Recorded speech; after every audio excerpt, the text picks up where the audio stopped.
to get buttery. I have no idea what we're starting with.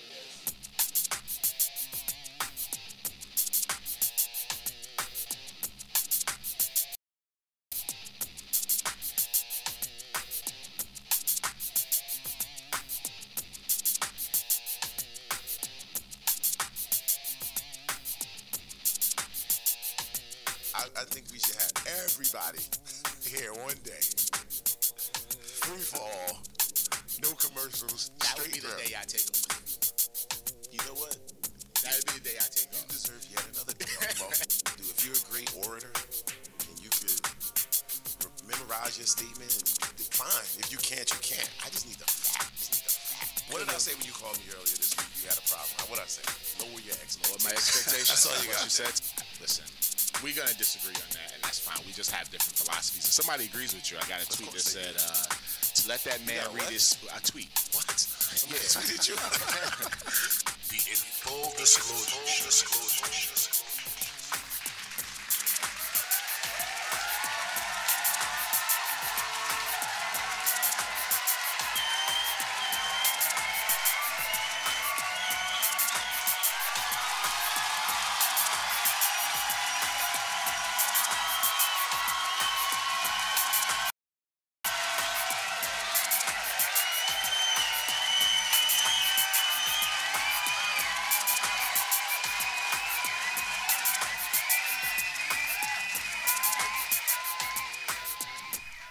Coming to you live from the studios at All Access 660. It's the In Full Disclosure Show. I am your host, Mo Morris, along with my partner, Mr. Rasul Sharif. As always, the third man in the building is our resident engineer, Mr. Steve Wills.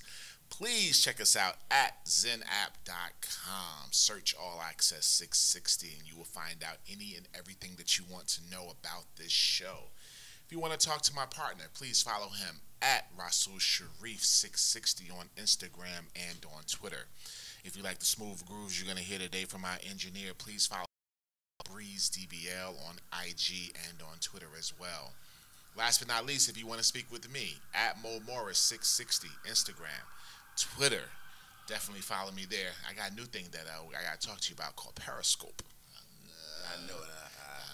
We I gotta don't know get on. about that. We gotta get on the Periscope, but definitely check me on IG and Twitter for that. Immediately following our show today, from 12 to 1, fully disclosed, Mr. Breeze DBL is going to put down the latest classic club, hip hop, and R&B. Please stay tuned from 12 to 1 and listen to him, as he has a very special mix for you guys today. Tuesdays from 7 to 8 p.m. Please follow my partner, SBN Live. He's back every Tuesday. Please follow him, as he will give you the lowdown of what's going on in sports and tackle some of the social issues that are going on in America as of today. Today is July 24th. I was about to say June. July 24th, 2015, Sunday. Partner, we are 5 weeks away from the end of summer.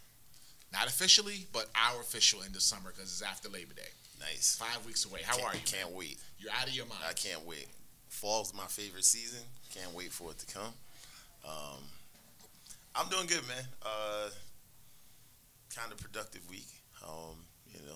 Just trying to get some things done. You guys in here know some of the stuff that we're trying to accomplish behind the scenes, but just a cool week.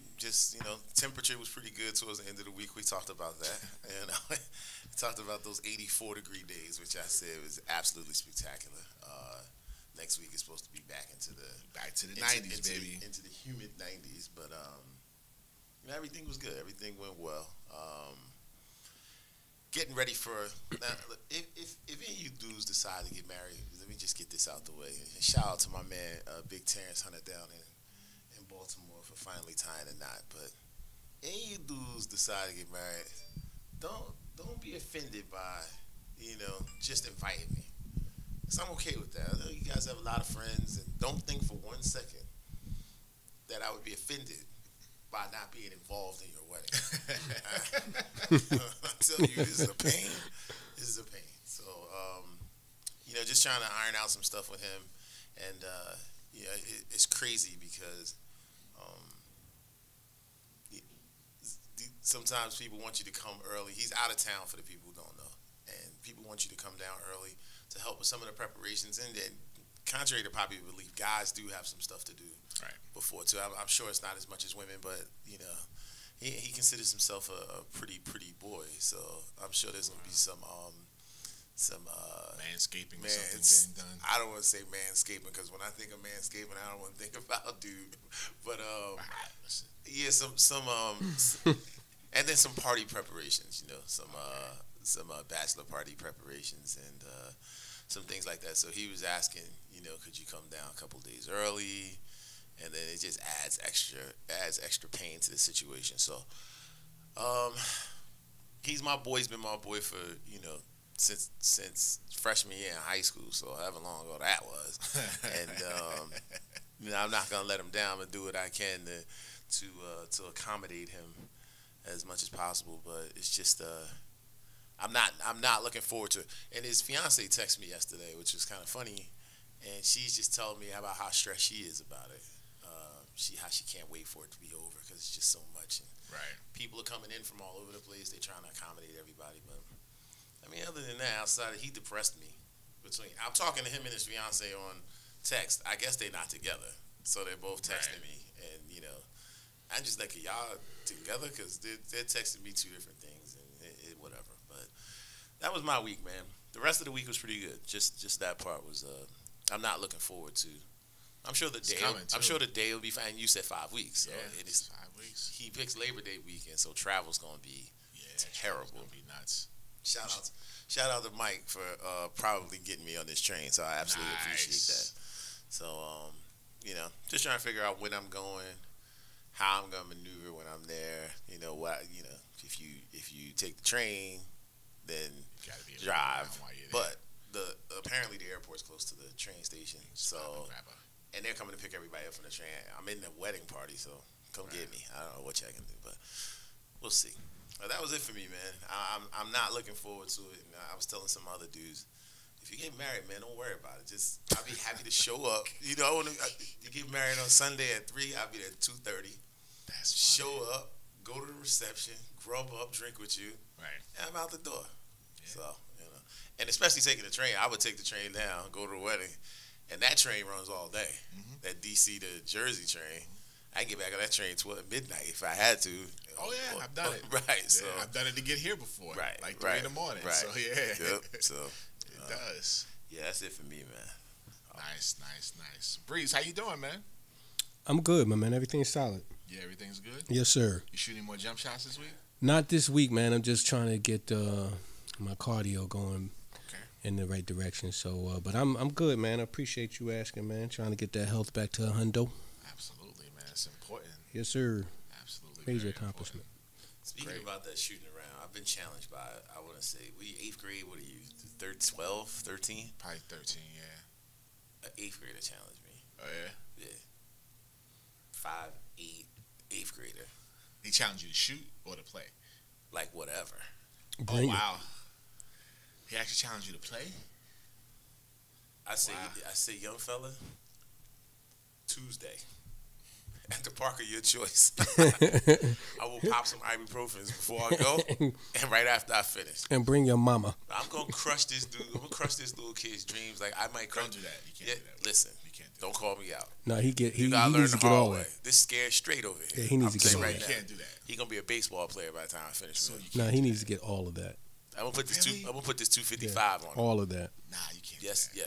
yes. I'm not saying not win the game. No. You're not going to let him win, but you just can't abuse him. Oh, absolutely abuse him. Don't call me. He's 13. I'm not bothering you. He's 13. Stop watching TV. This is going to be an example of the real world. You can't do that.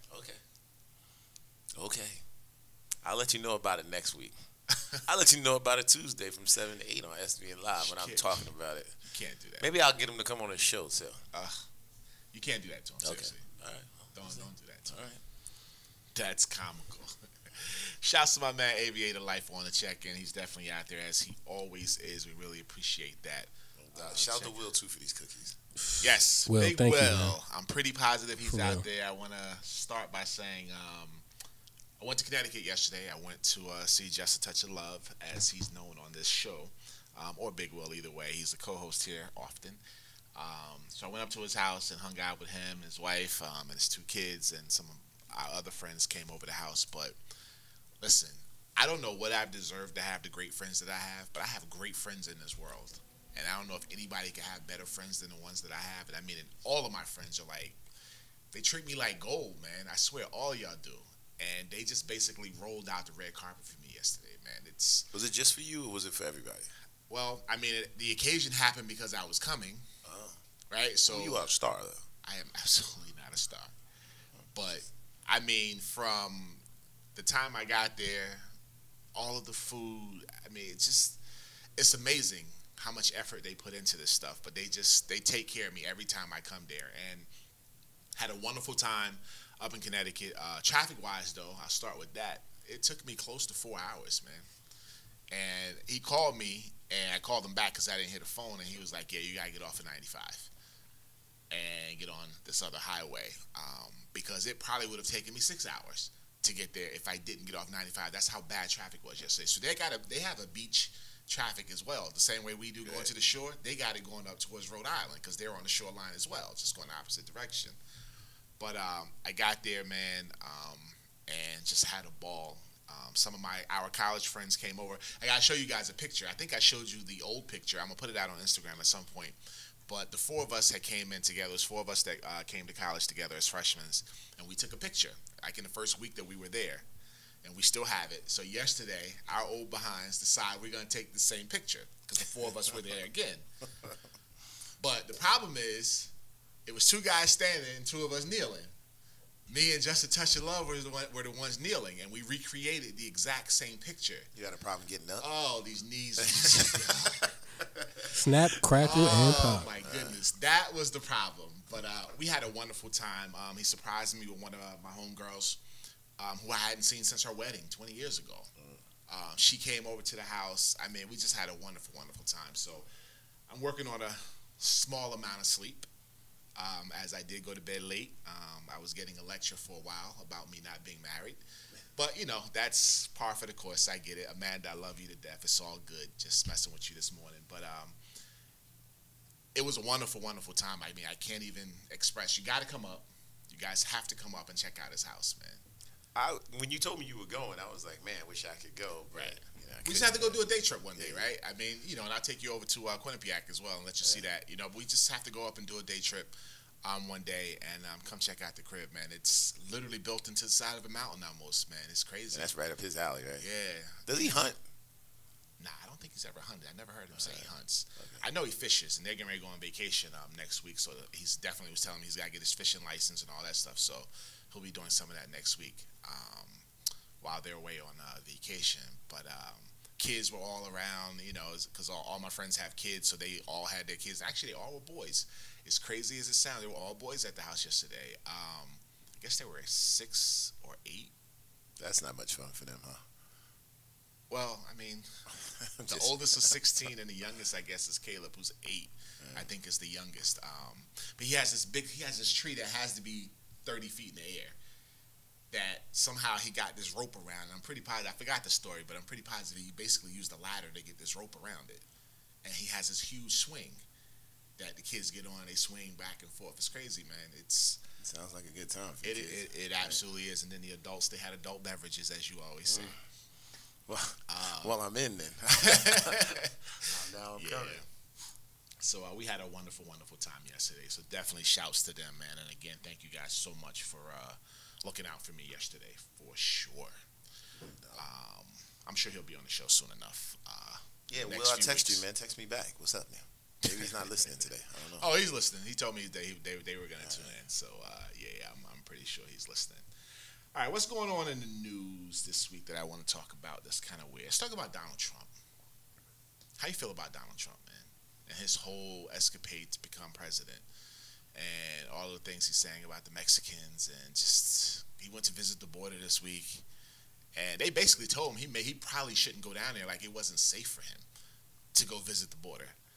I think that what you see, like if you're looking at some of the polling stuff, you see that his opinion, although I think he's out there, but his opinion represents a large group of people. You think so? Oh, yeah, I think a lot of people feel that way. as they shouldn't. But I mean, I think it's a true indicator on how society really is. I think a lot of people. You look at the polls; he's up in most of the polls. Yeah, I mean that's it's early. That's fool's gold, right? But even for you to be able to produce fool's gold, Right. it shows that some people actually agree with this guy's madness. To me, it's absolute madness. It's madness, right? But some people out here agree with what he's saying, and I'm sure that there are a lot of people who secretly feel a certain way. There is some respect to be had for a person who comes out and says how they feel. Like if somebody was racist, I'd rather them tell me than me being around them. Right, than me being around them and then they acting like they're not. I'd rather know. So there's some respect for that, for him to say what he's saying. I think it's complete madness, and I look at him not like I ever revered him anyway, but I look at him differently because I'm like, okay, that guy's out there, and stay far away from him. But it's good to know if you had some kind of machine that would let you see everybody, see the truth in everybody, it would be great, because then you would know exactly what you're dealing with, because some great actors out here. Right. So, listen, this guy's out of his mind, so we agree is madness. But the fact that he thinks, and you know what, I was having this conversation, I think with my mother. I don't think he believes he can win the presidency. I don't know what he's doing, but I don't think he really believes he can win with the things that he's saying and how he's acting. Right? He almost acts like he's not going to be political. He's not going to play the political game, is what he's basically trying to not do. And I don't think you can win that way. And he has to know he can't win that way. Granted, in corporate America, the way where he works in his private industry or whatever, he can do those things because he's the owner, right, of pretty much most things that he has. So he can say and do whatever it is he wants. It doesn't matter. You know, at the end of the day, he can't do that for running for office. You can't. Mark Cuban, the Dallas Mavericks, Dallas Mavericks, a fellow billionaire, right, came out and said, I think he's out of his mind, but his voice is refreshing. Really? Yeah, I'm paraphrasing that, but he was like, right, some people think it's refreshing to actually hear somebody say what's really on their mind. I'll agree with that, but he's saying what he really feels. I always want people to say what they really feel, don't sugarcoat it. So, you have to sugarcoat things. So, you have to play the game, but I'd rather know the truth. So, anyway, see, I tried to bring a little sports into the Mark Cuban. Yes, you did. A little political. You are pro's pro, as you always say. I'm trying. All right, coming up next, in full disclosure, Mo gave me an agenda today. It's about 7. We're good. It's about 7 things on here, so this ought to be interesting. Are we going in order here? Nah, we can go whatever order. Okay, well, let's talk the NBA Players Awards. So we'll do that next. We'll be back in 3 minutes. Just watch. Take a trip with the narcoleptic. Suffered in time here, but this time it was only seconds. I see the mama, this boy, yo, has you lay in the desert of eternal fire. Hate you, deny yourself of a blessing. Meanwhile, I'm on the new cloud, chunking the deuce. Renew vows for sinners, homies, enemies too. Gold towel under my feet, clicking the fluke with 1,000 troops, tripping by root. Whoop, whoop. Love I depend on, white doves I depend on. They fly through this end zone that men known to fit on. So listen, homie, you miss me with that bullshit. I keep my distance, homie. I'm on a higher pulpit, you cannot visit, homie. I mean, the beauty of heaven is far from me not to exit. It's like an antidepressant. You see the vision, homie? I mean, this godly advice, right? Even if you pinch me twice, yes, I keep dreaming.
20 minutes, 21 minutes after the hour, back to the In Full Disclosure Show. Breeze, I'm digging that song. I haven't heard that in a long time, man. I'm definitely Yeah, bringing some stuff out the woodwork. yeah, I'm definitely digging that song right there. All right, NBA Player Awards. So the NBA, I'm gonna have to give sports a little bit of credit right now. These athletes. It seems the athletes are starting to try to take more control of all of their situations. 25 years ago, this would have never happened. But the NBA Players Association has come up with the NBA Player Awards, is what they've come up with. And essentially, what they are is they have a voting for the players. It gives them a voice to say on the major areas of the sport who they felt was the best. So usually the media votes on all of the awards that happen in the NBA. And in this particular case, the players had an award show. So I'm going to start. Now, did you get a chance to see this, Sewell? I told you about award shows and me. Right. You just don't watch. Okay. And I tried to flip in and out. But the part that's chalkboard scratching is the comedian guys. He's good, though. And I heard he was good. But again, it's just a pet peeve of mine. So it's hard for me to do. So I'm going to start with the production of the show. It was on BET. This is why I know I'm getting old, right? Because 25 years ago, this wouldn't have bothered me at all. You're not getting old. You're getting more mature. Whatever. Whatever. The show starts off with Lil Wayne performing. Now, Lil Wayne was spitting some hot lyrics. The song was hot. Never heard the song before. It's the first time I've heard it. And I will go and find it and download it because I really enjoyed the song lyrically. But BET did not think enough to bleep the cursing. It was S this, S that, B this, B that, S, S, S, S, S, the entire song. I mean, I couldn't believe that they didn't even start to delay it, as you said, or start to figure out how to hit this stupid bleep button throughout the entire song. And like I said, he spit some hot lyrics. The lyrics were hot. I gotta give him credit. Wow. The only thing I think that they did bleep was the N-word. Of course. The N-word they did bleep. But they allowed him to come up there. And there were a couple of other people who performed, like 2 Chainz performed at the end, and he was saying some words that he probably had no business saying. So again, that's just me and my age. Now, if I'm at a concert, I don't care, but I'm just thinking more there may be kids watching. So it brought the experience down for you? Well, that was where we're starting with that. That was the opening of it. So that's the first thing that I saw that I didn't like. Or I didn't think was cool because the song was hot. Don't lie. Lil Wayne did his thing.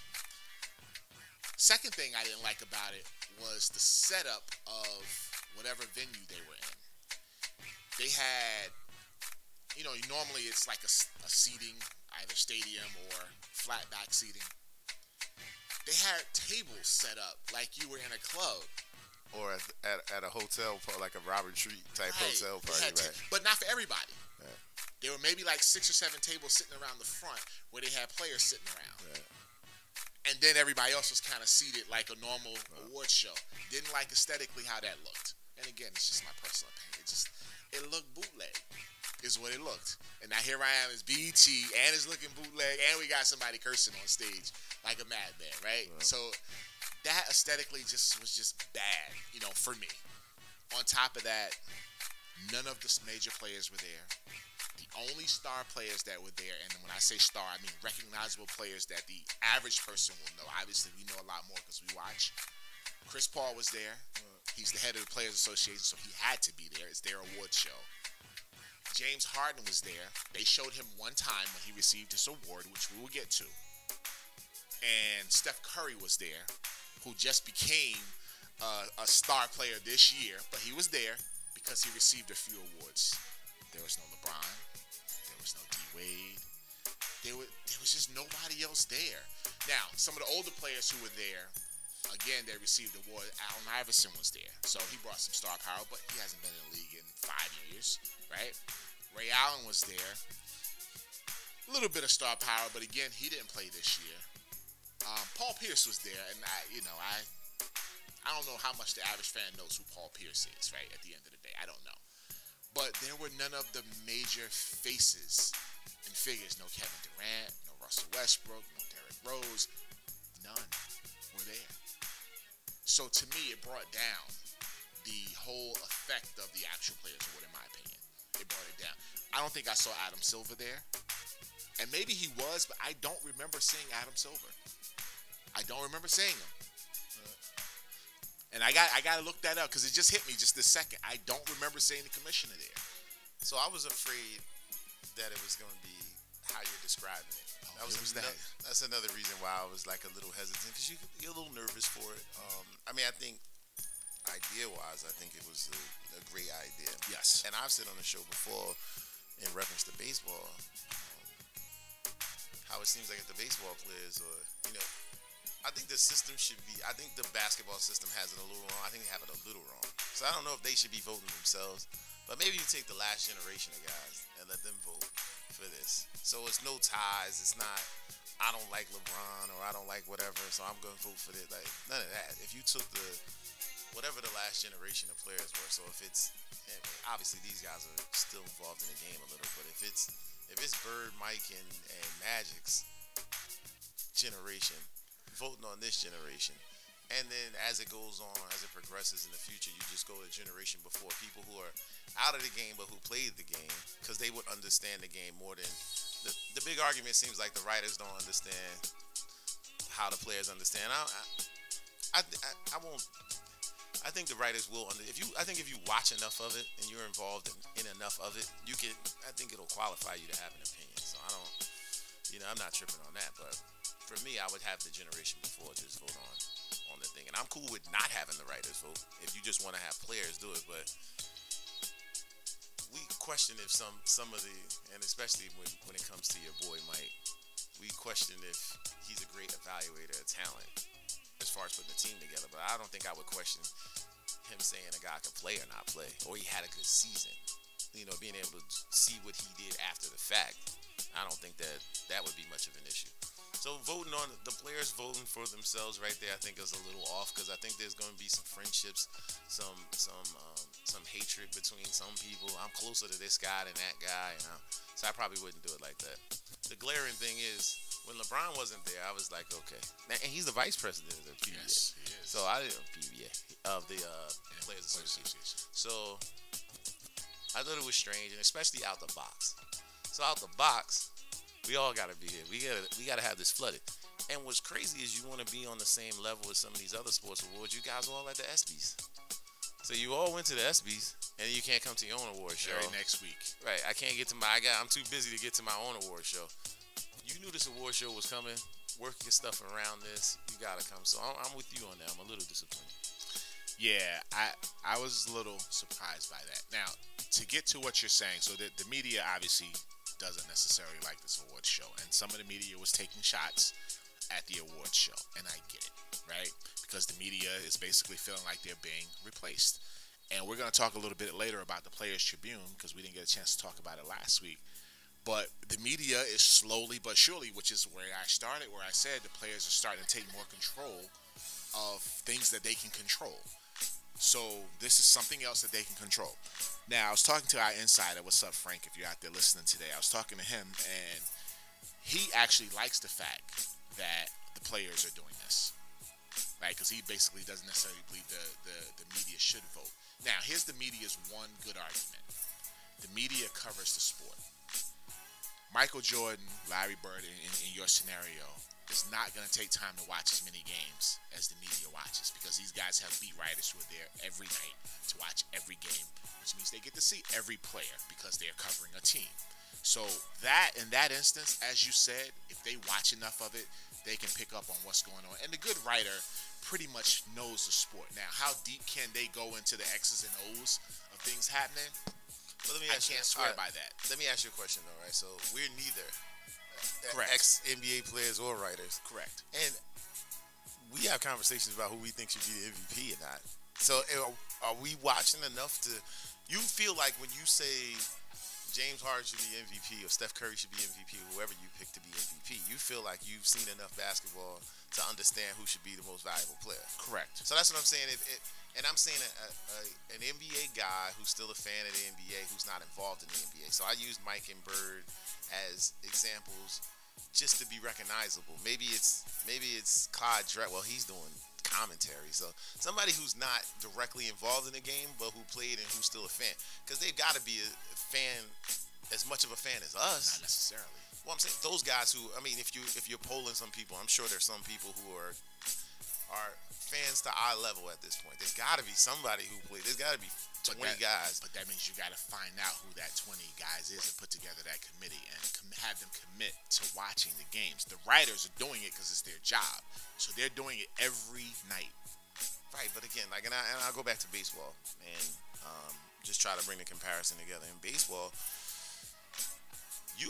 we know that writers won't vote for people because they don't give them the accessibility they want. We agree. With the old player, you don't have that dynamic. That's what I'm saying. Like the old player is not trying to talk to LeBron James or get a one-on-one interview with LeBron James. So he's not going to be biased to him because, wow, he didn't give my newspaper an interview, or he only gives ESPN an interview. He only talks to Stephen A. Smith. He doesn't talk to.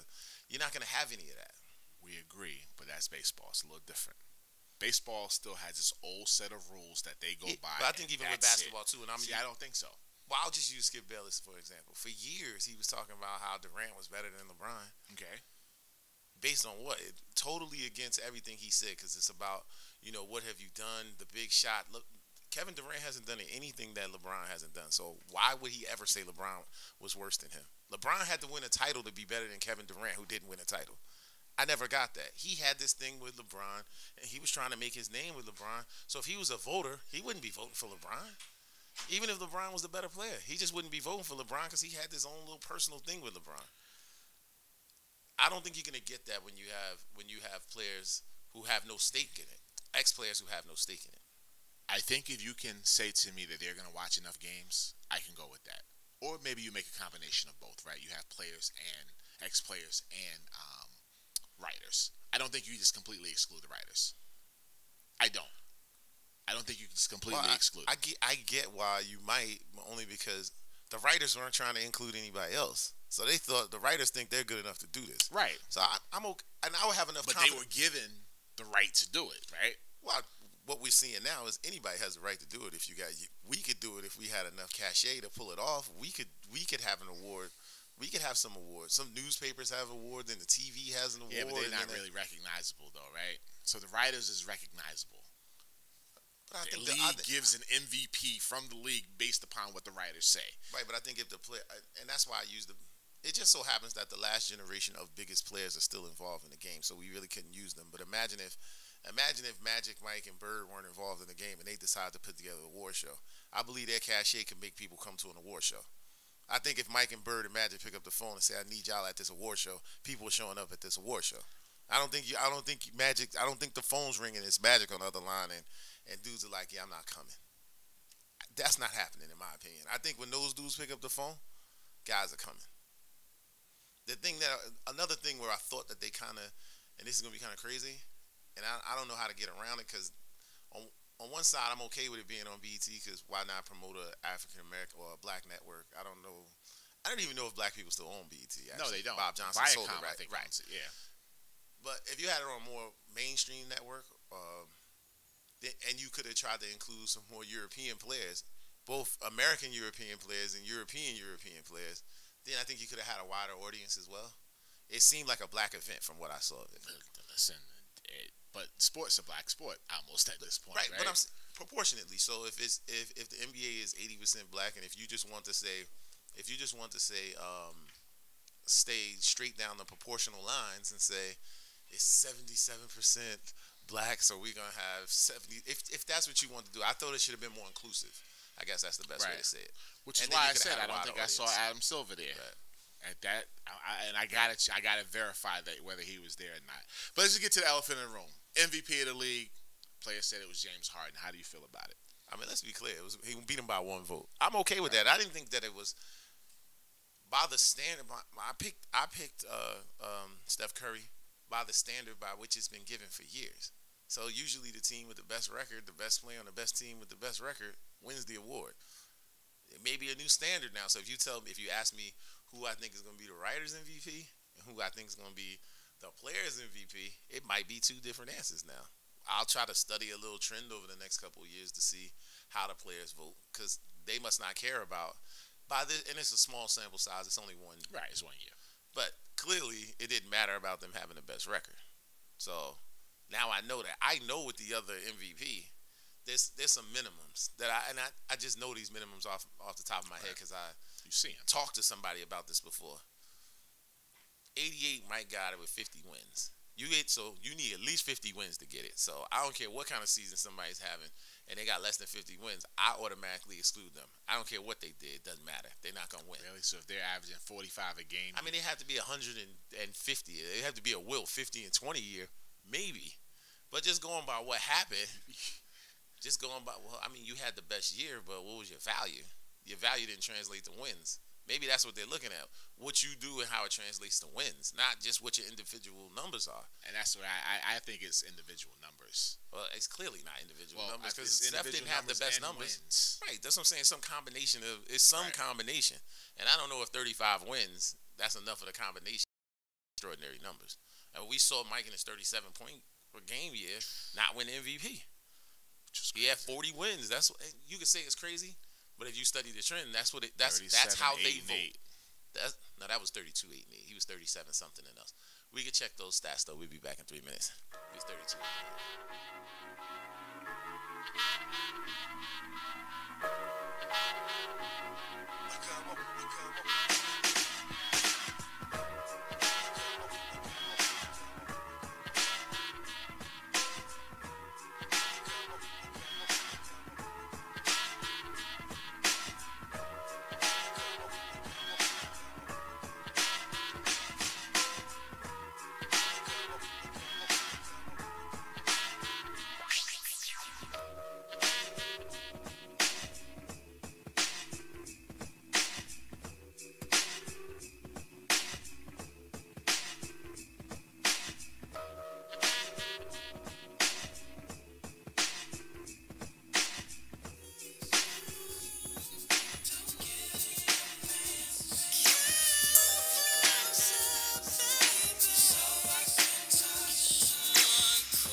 41 minutes after the hour. Back to the In Full Disclosure show. Again, please stay tuned from 12 to 1. Mr. Breeze DBL is going to put down the latest hip-hop, R&B, and club classics.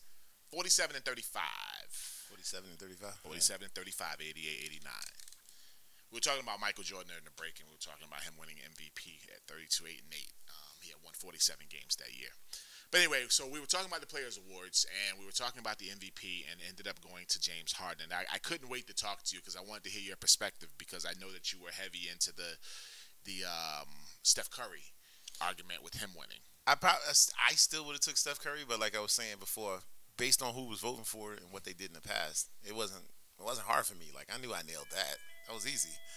You get past 65 wins, it's almost automatic. It was easy for me to pick it, because just based on what they've done over the years, if you get past 65 wins, it's not even a conversation. It's just not. I mean, I watched Dirk get it with 67 wins. I mean, I don't know if he was the best player in the league that year. They got 67 wins, and Dirk won the MVP. I mean, that's just what happened. So it was easy for me to, like, I was pretty confident. I would have bet on it. I would have absolutely bet on it, like, and not even been sweating. As little as you could possibly sweat when betting, that's where I would have been. The minimum amount of sweat required would have been happening for me. Well, I was a little surprised that James Harden won. I could have gone either way. I think when we were talking about this, as far as the players were, the media was concerned, either one could have won, and I would have been okay with it. So I still was a little bit surprised that the players actually chose him over Steph Curry, since Steph Curry has basically run the gamut of pretty much everything outside of MVP of the finals. But he's been the golden boy this year. I mean, it's what it is. And that's where, in my mind, where I say, are the players going, enough is enough for this dude? Or, you know, and now you even get to see the unique thing that we got to see about this was, we believe, I'm going to say we know, some people don't believe it, but we know that the MVP is a regular season award. Yes. Right. So I take the regular season. I take the fact that Steph Curry beat James Harden. And I take the fact that he ran the table and won a chip. And these guys had all this information and still went with James Harden. I'm like, that's interesting. But I don't think you look at that stuff, right? So, but some people believe, the conspiracy theorists believe that they wait. People wait as long as they possibly can, even into the playoffs. So just for the conspiracy theorists. Yeah, I was listening to Michael Wilbon, who's on Pardon the Interruption on ESPN every day, and he basically was saying the players got it completely wrong. And he clearly was not a fan of the Players Awards. Clearly was not. And he has a vote in the MVP as a writer. He has a vote. But essentially he went through the whole theory of, clearly we know it's a regular season award, same thing you said, but this guy goes on and wins the NBA championship and blah, blah, blah. I was surprised that he went there, because to me it's regular season. That's what it is. I don't care what happened in the playoffs. I could care less at that point. If we're going to say it's a regular season award, then that's what it is. I don't care if the guy averaged 50 in the playoffs. It doesn't matter to me anymore. It just doesn't matter at all. But he ended up winning MVP. Now, the interesting thing is, he came out limping. Now, I don't know if you got a chance to see this. I don't know if he had some surgery or something. I didn't hear anything, but he came out from the back. He wasn't sitting in the audience, and he came out from the back limping. So I don't know what that situation was. I don't know. I haven't heard anything either. So, and I saw the highlights of him coming out, and I guess I saw a snippet of his speech. Right. Now, did you see when they panned to Steph Curry when they named? No. He was a bit surprised, you could tell, just a little bit. But he was cool. Like, you know, it wasn't nothing crazy. But you could tell that he probably was a little bit surprised. And he felt it that he didn't win the award. Because it probably, for him as a player, it means more to get it from your peers. And I probably could go with that. Right. You know? It was so close, though. Like, and that's the part where, again, media spin, very few people talked about it was only one vote difference. Mm-hmm. So people were like, oh, he just beat him out. Like, it was that close. I wouldn't, if I was Steph Curry, I wouldn't have thought I had that much of a better season than him. Like, if it was, I don't know how many people voted, 21 or something? Yeah, I don't know I'm not sure what the number was. If it was 20-1, I'd be feeling some type of way. It's 11-10. I'm like, oh, okay. I mean, he had a great year, too. I'll acknowledge that you had a great year. So it's pretty close. And it's not like I'm disrespected by my peers. Now it's just preference at that point. Right. If we're that close, it's just preference. You know, we go to the club and you meet 5 and I meet 4. It's just preference at that point.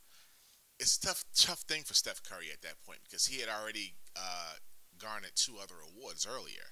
So another award they gave out was the Hardest to Guard award. Here's the other thing I want to say about the awards before I go there. If I was just a guy who had never seen the NBA before, I would have felt that the NBA has 6 players in it. Because every category had the same 4 guys, minus the other 2 that were put in it. So it was Steph Curry, it was Russell Westbrook, it was LeBron James, it was James Harden, it was Anthony Davis, and I'm missing one. There was one other guy. Was there Westbrook in there? Yeah, I said Westbrook. Okay. There was one other guy. I would have felt that there were 6 guys in the NBA because everyone had the exact same 6 guys. Everyone. Or 4. It was 4 people per thing, but they, obviously mixed and mingled the awards and depending upon what. DeAndre Jordan was the other one. He won the Defensive Player of the Year. He won Defensive Player of the Year award. So I would just think that there were 6 guys in there. But Steph Curry won the Hardest to Guard award. So he beat out LeBron, James Harden, and Russell Westbrook for the Hardest to Guard. Now, I don't know how I feel about that one. And so I have a theory that, okay, fine, I'm okay with Steph Curry winning it, only because I believe LeBron does himself a disservice. So if LeBron James had the Kobe mentality of just coming out and destroying people every night, and Steph Curry won that award, I would have a major issue with it. But because LeBron is such a team guy, and he doesn't come out with that mentality all the time, every night, I can kind of go with it a little bit. I hope that was the thought in them voting. Let me for the Hardest to Guard. Let me sidetrack or backstep a little bit too, and just get on your man Durant for a second. Durant's one of the guys who championed for this. A year after he won the award, the MVP from the writers, he's the one saying the writers don't know what they're talking about. Oh, he said something about it? Yes, he said something about this early. So he was like, yeah, the writers don't know beat. That's what he said at a press conference earlier this year. So when they voted him MVP, know what they were talking about, or did they? So I mean, that was a pretty close vote, right? His MVP, I'm not sure. But I mean, I thought that was just a little side note that needed to be mentioned because he absolutely was talking about that the writers didn't know what they're talking about coming off the year of him winning the most valuable player. So it looked kind of crazy for KD. That absolutely looks crazy. I didn't hear that. I want KD to be careful because like KD's got this well, he's had this over his career. This really nice guy, model citizen kind of thing. And I never know if these guys are just trying to be a little extra to kind of boost their place. Now, when I look at LeBron on the court get mad, I can't even take it seriously. Right. Like his face, like Kobe looked mad, and over the years now, I'm starting to believe that he might actually be like. Would you? I'm no tough guy. Would you be scared of Kobe if if Kobe frowned his face up at me? I'd be like, "What are you doing?" But he knows nobody's gonna do anything to him. Right. So I'm saying, but we know that. So it's not like you saw some other dudes look like they mad. You like, yeah, you got that. What's the kid who just left Indiana is going to David West get mad? Yeah. David West get mad? You got that. All right, yeah, you got that. So, I mean, I'm just worried about Durant. In some of the comments, he's starting to talk a little more, and he's less scripted and more off the cuff. And I don't know if he's as polished to be able to be coming out. Like, I don't want him to mess up his reputation. He seems like a great guy. Right. That's all. But that comment that he said was absolute foot in the mouth because, I mean, I just got the award. And now I'm saying that they don't know what they're doing. You came out and said it when you got it. Right. That would be news. Now they're voting on something else, so all of a sudden they just didn't get it right. So I'm surprised you didn't hear it because a lot of the writers jumped on him about that. I did not hear that. Steph Curry got another award, Clutch Performer. What did he do that made him so clutch this year? The shot against the Pelicans? Yeah, but, I mean, we saw a bunch of them this year, didn't we? A lot of people made clutch shots. I don't know. That was fine. Here's another suggestion for the players.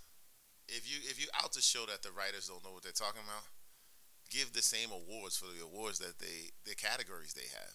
Right. So then we can see the separation. You're making up a bunch of categories, so I can't tell how far off you are. You'll find out how far you're off with the writers if you just emulate their categories.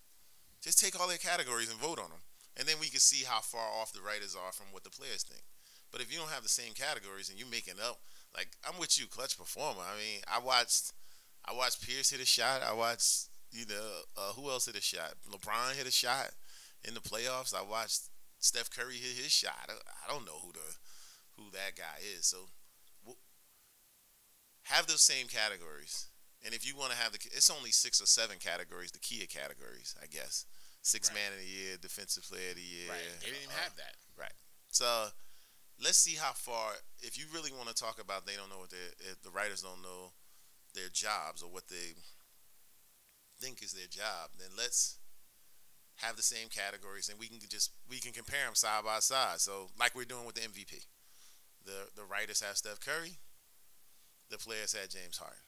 So let's go all the way down the list. Even if you're gonna just jump into the SBs or whatever, I don't even know all the SB categories. You read a lot of them last week, but I don't know them. Right. I don't know them off the top of my head. So just a suggestion for you guys if you're listening. That one was free, but the next one, I have to get my check. Defensive Player of the Year award. This is the other one I wanted to wait to hear. DeAndre Jordan won. Your boy wasn't even in the category. First off, he's not my boy. You champion for him. He's all not my the time. boy. I said he's here. decent.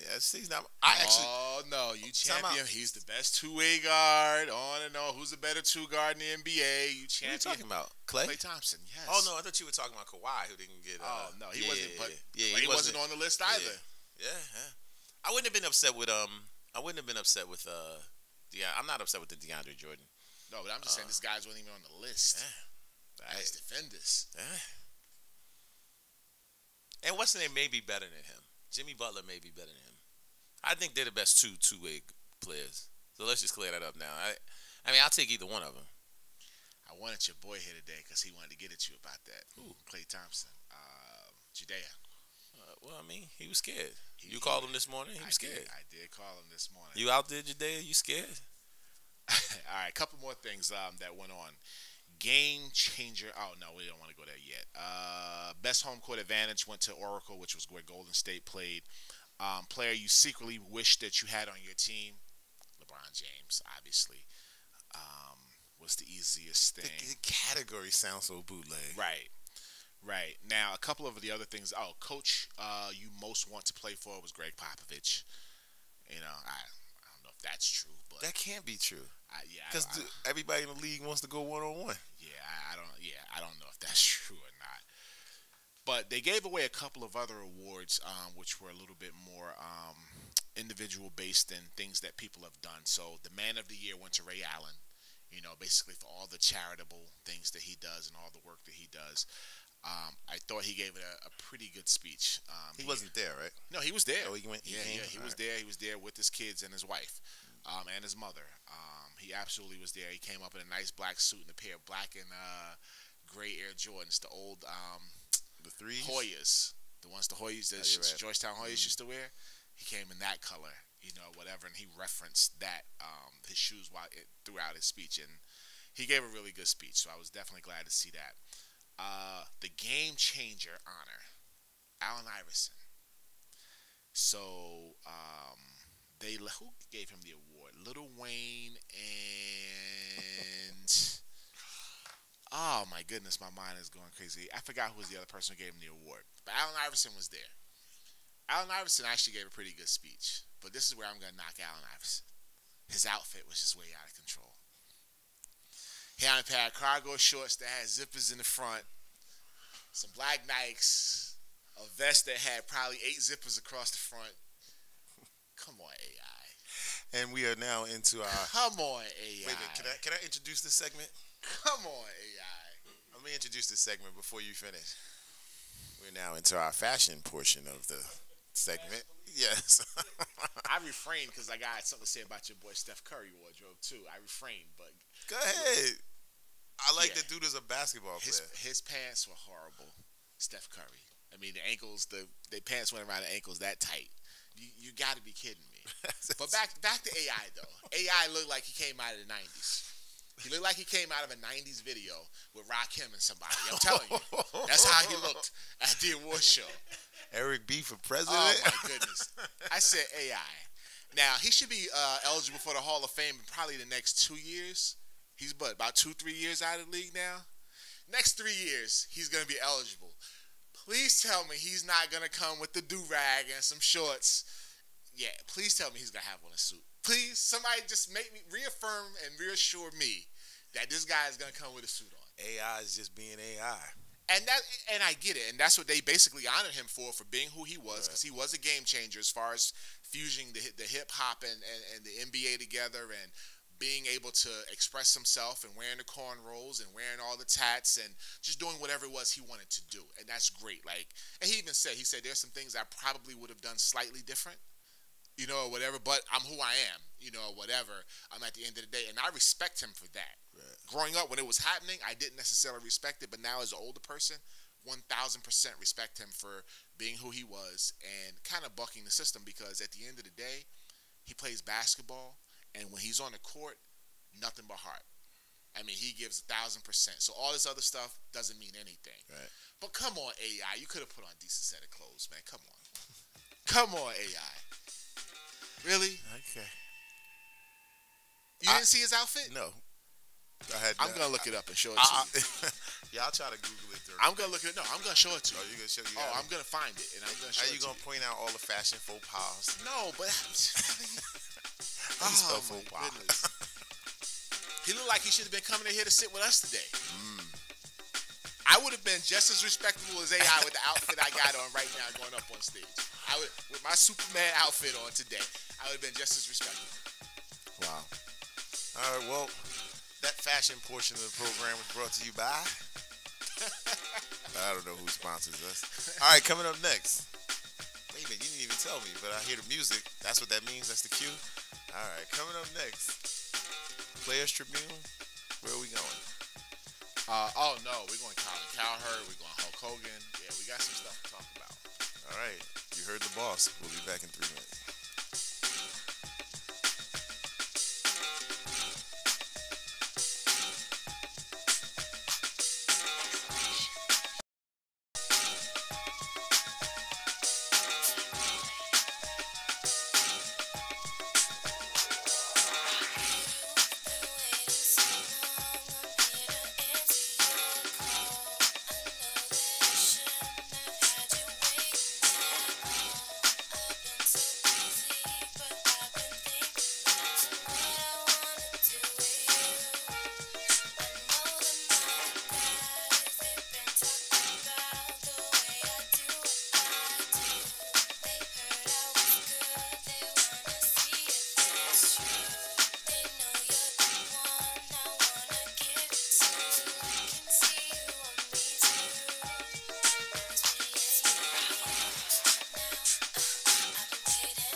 I think we should have everybody here one day. Free for all. No commercials. That would Straight be the rep. day I take off. You know what? That would be the day I take You off. deserve yet another day Dude, if you're a great orator and you could memorize your statement, fine. If you can't, you can't. I just need the facts. What did I say when you called me earlier this week? You had a problem. What did I say? Lower your expectations. My expectations. That's all you got. You said. Listen, we're gonna disagree on that, and that's fine. We just have different philosophies. If somebody agrees with you, I got a tweet that said, "To let that man read his." A tweet. What? Somebody tweeted you? The in full disclosure.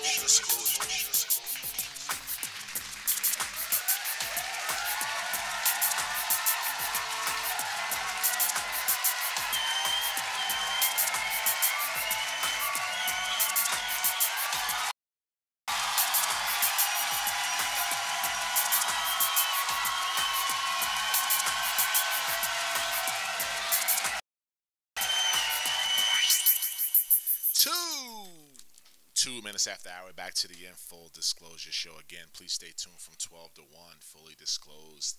Mr. Breeze DBL is going to put down the latest hip-hop, R&B, and club classics. Again, we were sitting here talking about Allen Iverson, and I showed this outfit. Now, am I wrong? I mean, if I'm wrong, I'm wrong. Just tell me, we move on. Like, All right. The way you bashed the award show, he might have been dressed appropriately. How about that? yeah. I don't want to say I bashed the award show. Well, your I did, but that wasn't my intent. Oh, it was your intent. Nah. Yeah. I just wanted to. It was constructive criticism? Or criticism you constructed? Yeah, I think it was the latter. I do want to bash this next guy, though. Colin Cowherd. That's why I put the hat on, so I can just pull my hat over my head. Yeah. So Colin Cowherd is one of the talking heads on ESPN for years. I think he's been like 15 years, maybe? 10, 11 years? Okay. He has a nationally syndicated show every day, Monday through Friday on ESPN. And he was actually announced this week that he was leaving ESPN. He was going to Fox for a more lucrative deal, from my understanding. So I don't know if ESPN just got tired of him or whatever. He addressed that. I'll tell you about it later. Okay, fair enough. And all right, in full disclosure, I'm a Cowherd listener too. Yes, we know. So this is why, if I didn't listen to Colin Cowherd, this probably wouldn't be on the agenda. No, it would have been on the agenda. Okay. No, it would absolutely. I think You wouldn't have been as excited to talk about it if I didn't listen to Colin Cowherd. I think it was newsworthy. Okay, but you wouldn't have been excited to talk about it. Well, so Colin Cowherd this week, he was on a show and he was kind of talking about I forgot how it started, but I think it started with the baseball manager who's used to be up in the front office and now he's come down to be the manager. Right? He made a reference to that. Beginning of He made a reference to it not being difficult to manage baseball. Right. Manage baseball. Right. And he referenced this guy who came down from being the GM to becoming the manager, and basically was saying, I don't know why people are going so crazy about this. Then the man goes on to say, it's not too complex. I never bought into that baseball is too complex. Really, a third of the sport is from the Dominican Republic. They have never been known to be basically academically inclined. That's all the quote you got? That's a paraphrase. I mean, that's where I'm going. Yeah, I mean, is there more that I just... There was a whole context of it. I think he said it wrong. I don't think the intent is what people made it. And he addressed that. Don't think the intent is what they... No. Let me tell you why. I'm going to tell you why. I actually heard it live. Okay, so what did you hear live? So he basically was saying that the educational system down there, this is what he said, the educational system down there is not the same as the educational system in America. He said that? Did he say it that way? Not exactly. I'm paraphrasing that. But that's what he said. That's a snippet of what he said. Right. So, no, I get it. But it's important to say it how he said it, how it came out. Well, I don't want to, I'm pretty sure that he said, like, I'm not going to get on a stand and say this, but I'm pretty sure he was saying that their school system isn't like the school system in America. And they can go be managers and do whatever. It's not rocket science, something like that, which I think was a terrible way to say it. But I think I kind of understood what he was trying to say. So here's his statement after the fact. He said, I could have made the point without using one country, and there's all sorts of smart people from the Dominican Republic. Cowherd said Friday during the herd. I could have said a third of the baseball talent is being furnished from countries that are with economic hardships, therefore educational hurdles. For the record, I use the Dominican Republic because they furnish baseball with so many great players. I understand that when you mention a specific country, they get offended, Cowherd said. I get it. I do. And for that, I feel bad. I do. But I have 4 reports in front of me where there are discussions of major deficiencies in the education sector of all levels. It wasn't a shot at them. It was data. 5 to 7 years ago, I talked about the same subject. Was I clunky? Perhaps. Did people not like my tone? I get it. Sometimes my tone stinks. He's not apologetic. And why? Just listen to him. Why would any Dominican even want to even think about hearing from this guy again at this point? We had a conversation with Israel Gutierrez, also ESPN guy, who was a little offended. I guess he's Dominican American. Okay. How do you say? Oh, Dominican American. Yeah. Right. I think he said it really, really clunky. I didn't.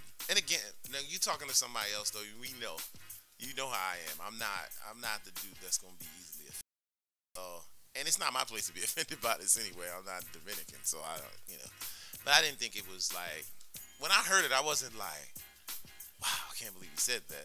But really? But when I heard it, I said, yeah, some people have a problem with that. Because the way it came out. All right, if you would, let me see how you would say something. If you were trying to say,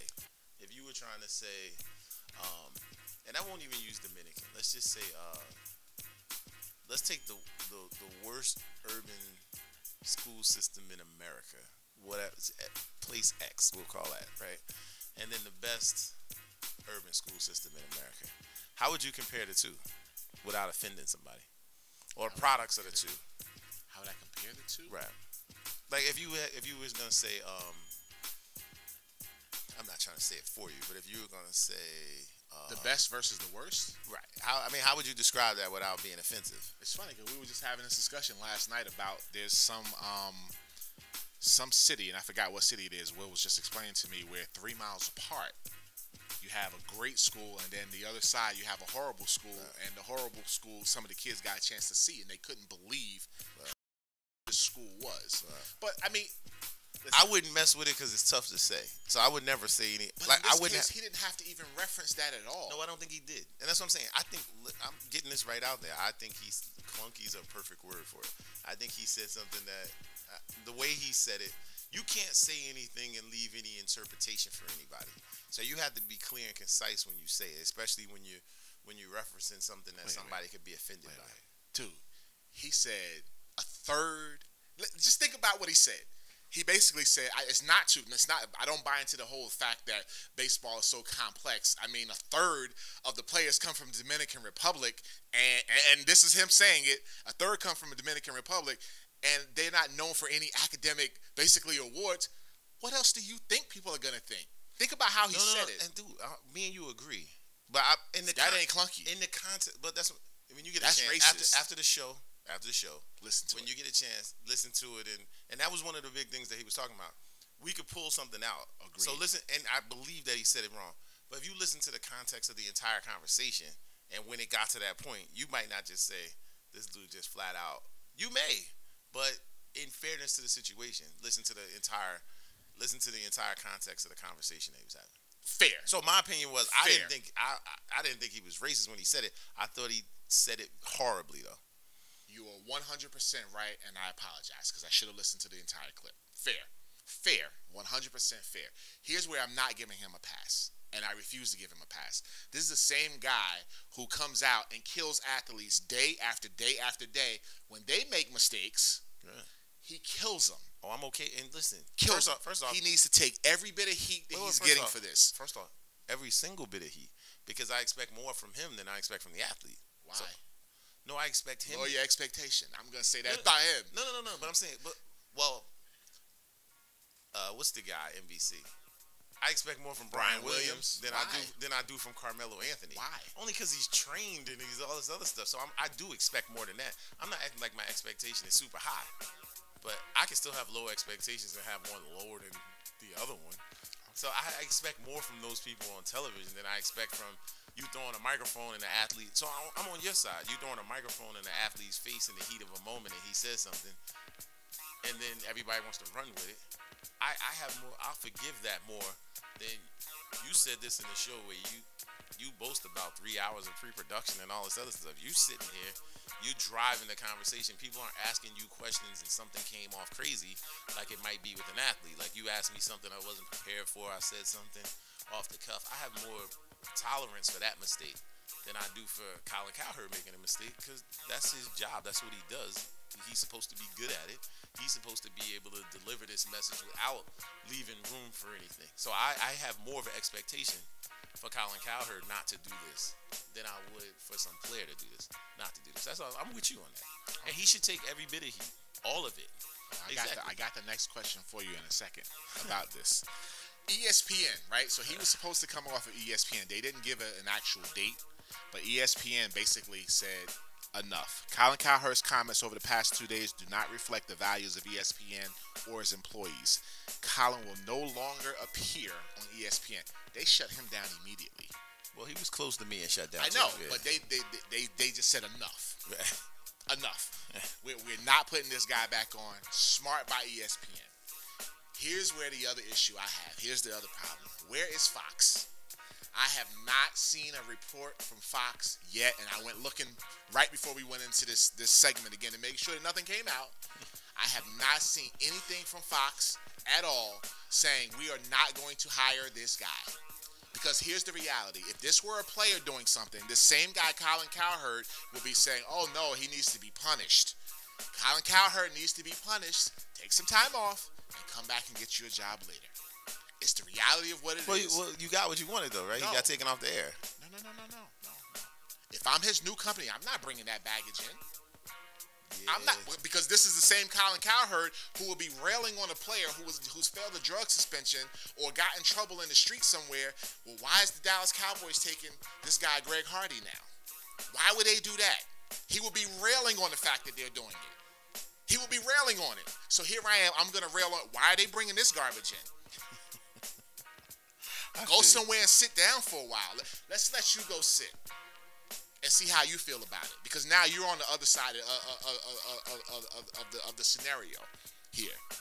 So the fact that Fox hasn't said anything, I understand why they haven't said anything, because I have my own opinions about Fox, and I'm not gonna go there on the air. Why not? I'm not gonna go there. Why? Listen.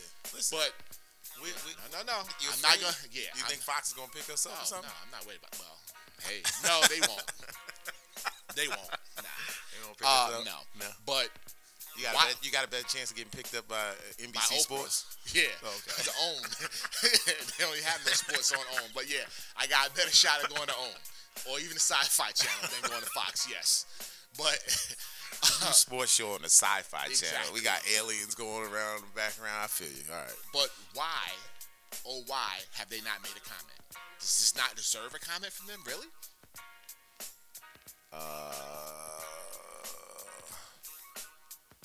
Really? You even thinking about whether they deserve to make a comment? No. I'm thinking about what I would do if you were Fox. What do you do?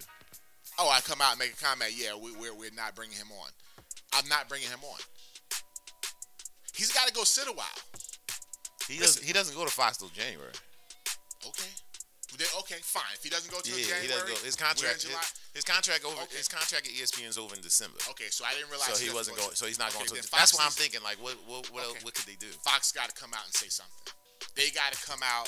We are absolutely not in line with Colin Cowherd and his thoughts. XYZ. We've spoken to Colin. It's not going to be the things that are going to be represented by this network. I'm thinking, if I'm Fox, I answer that question when I'm asked. You proactively go out and say, Oh, it. I'm saying this. He absolutely. doesn't work for me yet. So until you ask me, I'm not. We know how much money he making over there. So I mean, really, like all this stuff is out in the media. So how do you not? No, but I'm saying, but he made that comment on their air. They didn't make it on my air.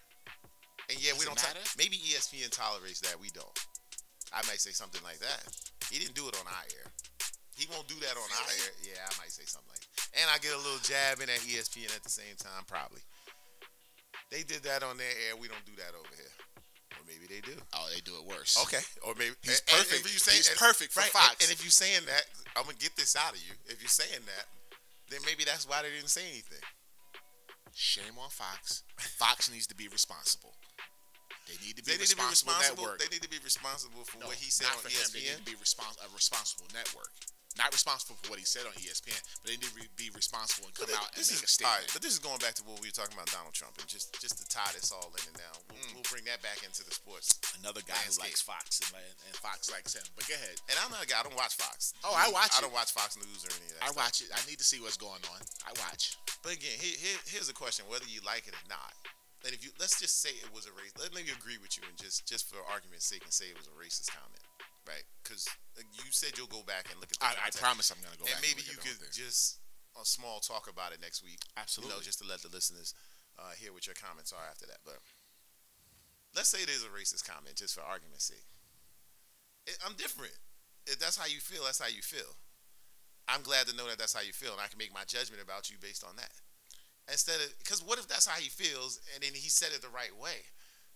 I'm not offended by you saying what you feel. That's the difference with me. I know you you just can't say that. I really want to know what. He has a responsibility because he's on the air every day. He has a responsibility. So being on the air, you can't tell your true feelings. I'd rather have an air where you could tell your true feelings. That's all I'm saying. I'd rather have an air where you could say what you want to say. Well, on our platform, we can say what we want to say, and I still limit the things that I say. Not me. And I see it. I do. Okay, I don't. I still limit the things that I say, even though we run this.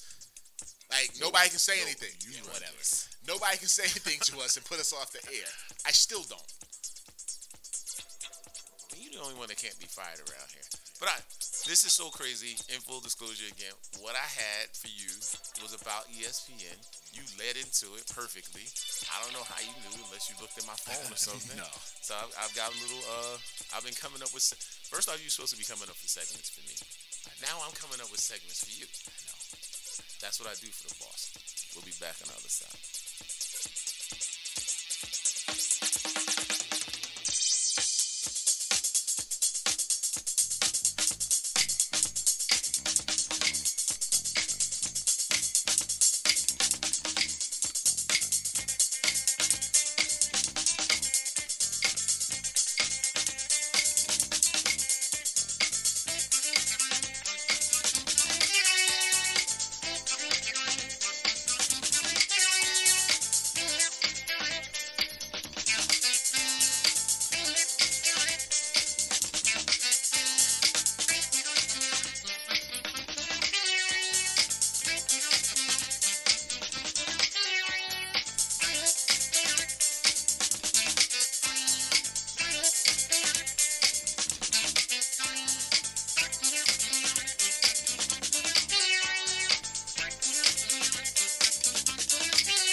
21 minutes after the hour, back to the Full Disclosure Show. Shouts to my man Marlon. How are you, sir? I think he's out there on the check-in today. Definitely shouts to you out there. Please stay tuned from 12 to 1. Fully Disclosure, you guys are 40 minutes away from listening to Mr. Breeze DBL, or 39 minutes.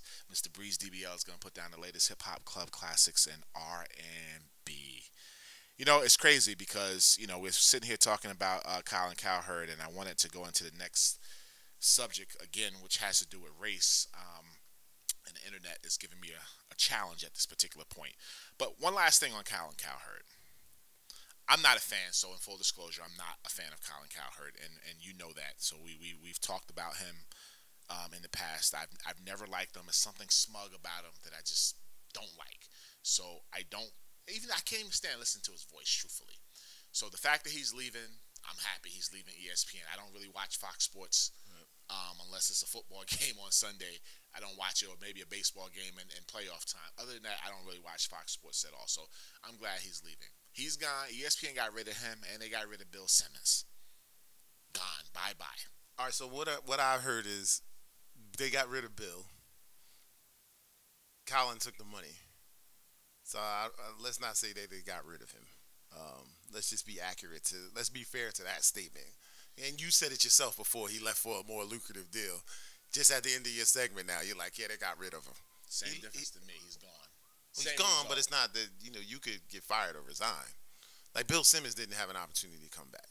And Colin Cowherd could have signed a deal to come back. So let's just be fair to this. Please, you hear this guy over here, man. He's stumping for his boy. I'm not. You said it yourself. You said he left for a more lucrative. He's stumping. And you're accurately correct. How long are the breaks? 18 minutes? I mean, it's 18-minute show, 17 minutes, and then a break?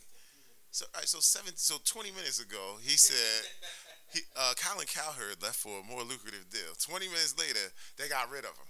That happened 20 minutes? You are 100% correct. And your internet's not working? Yeah, it's not. I can't even get to what I want to get to. You are 100%. That's all. I just made a comment. That's all. But you're stumping for your boy. I'm not. That's your boy. Let's keep it 100. I don't like him. You like him. Dude, but I mean, I'll get on somebody if I like him or not.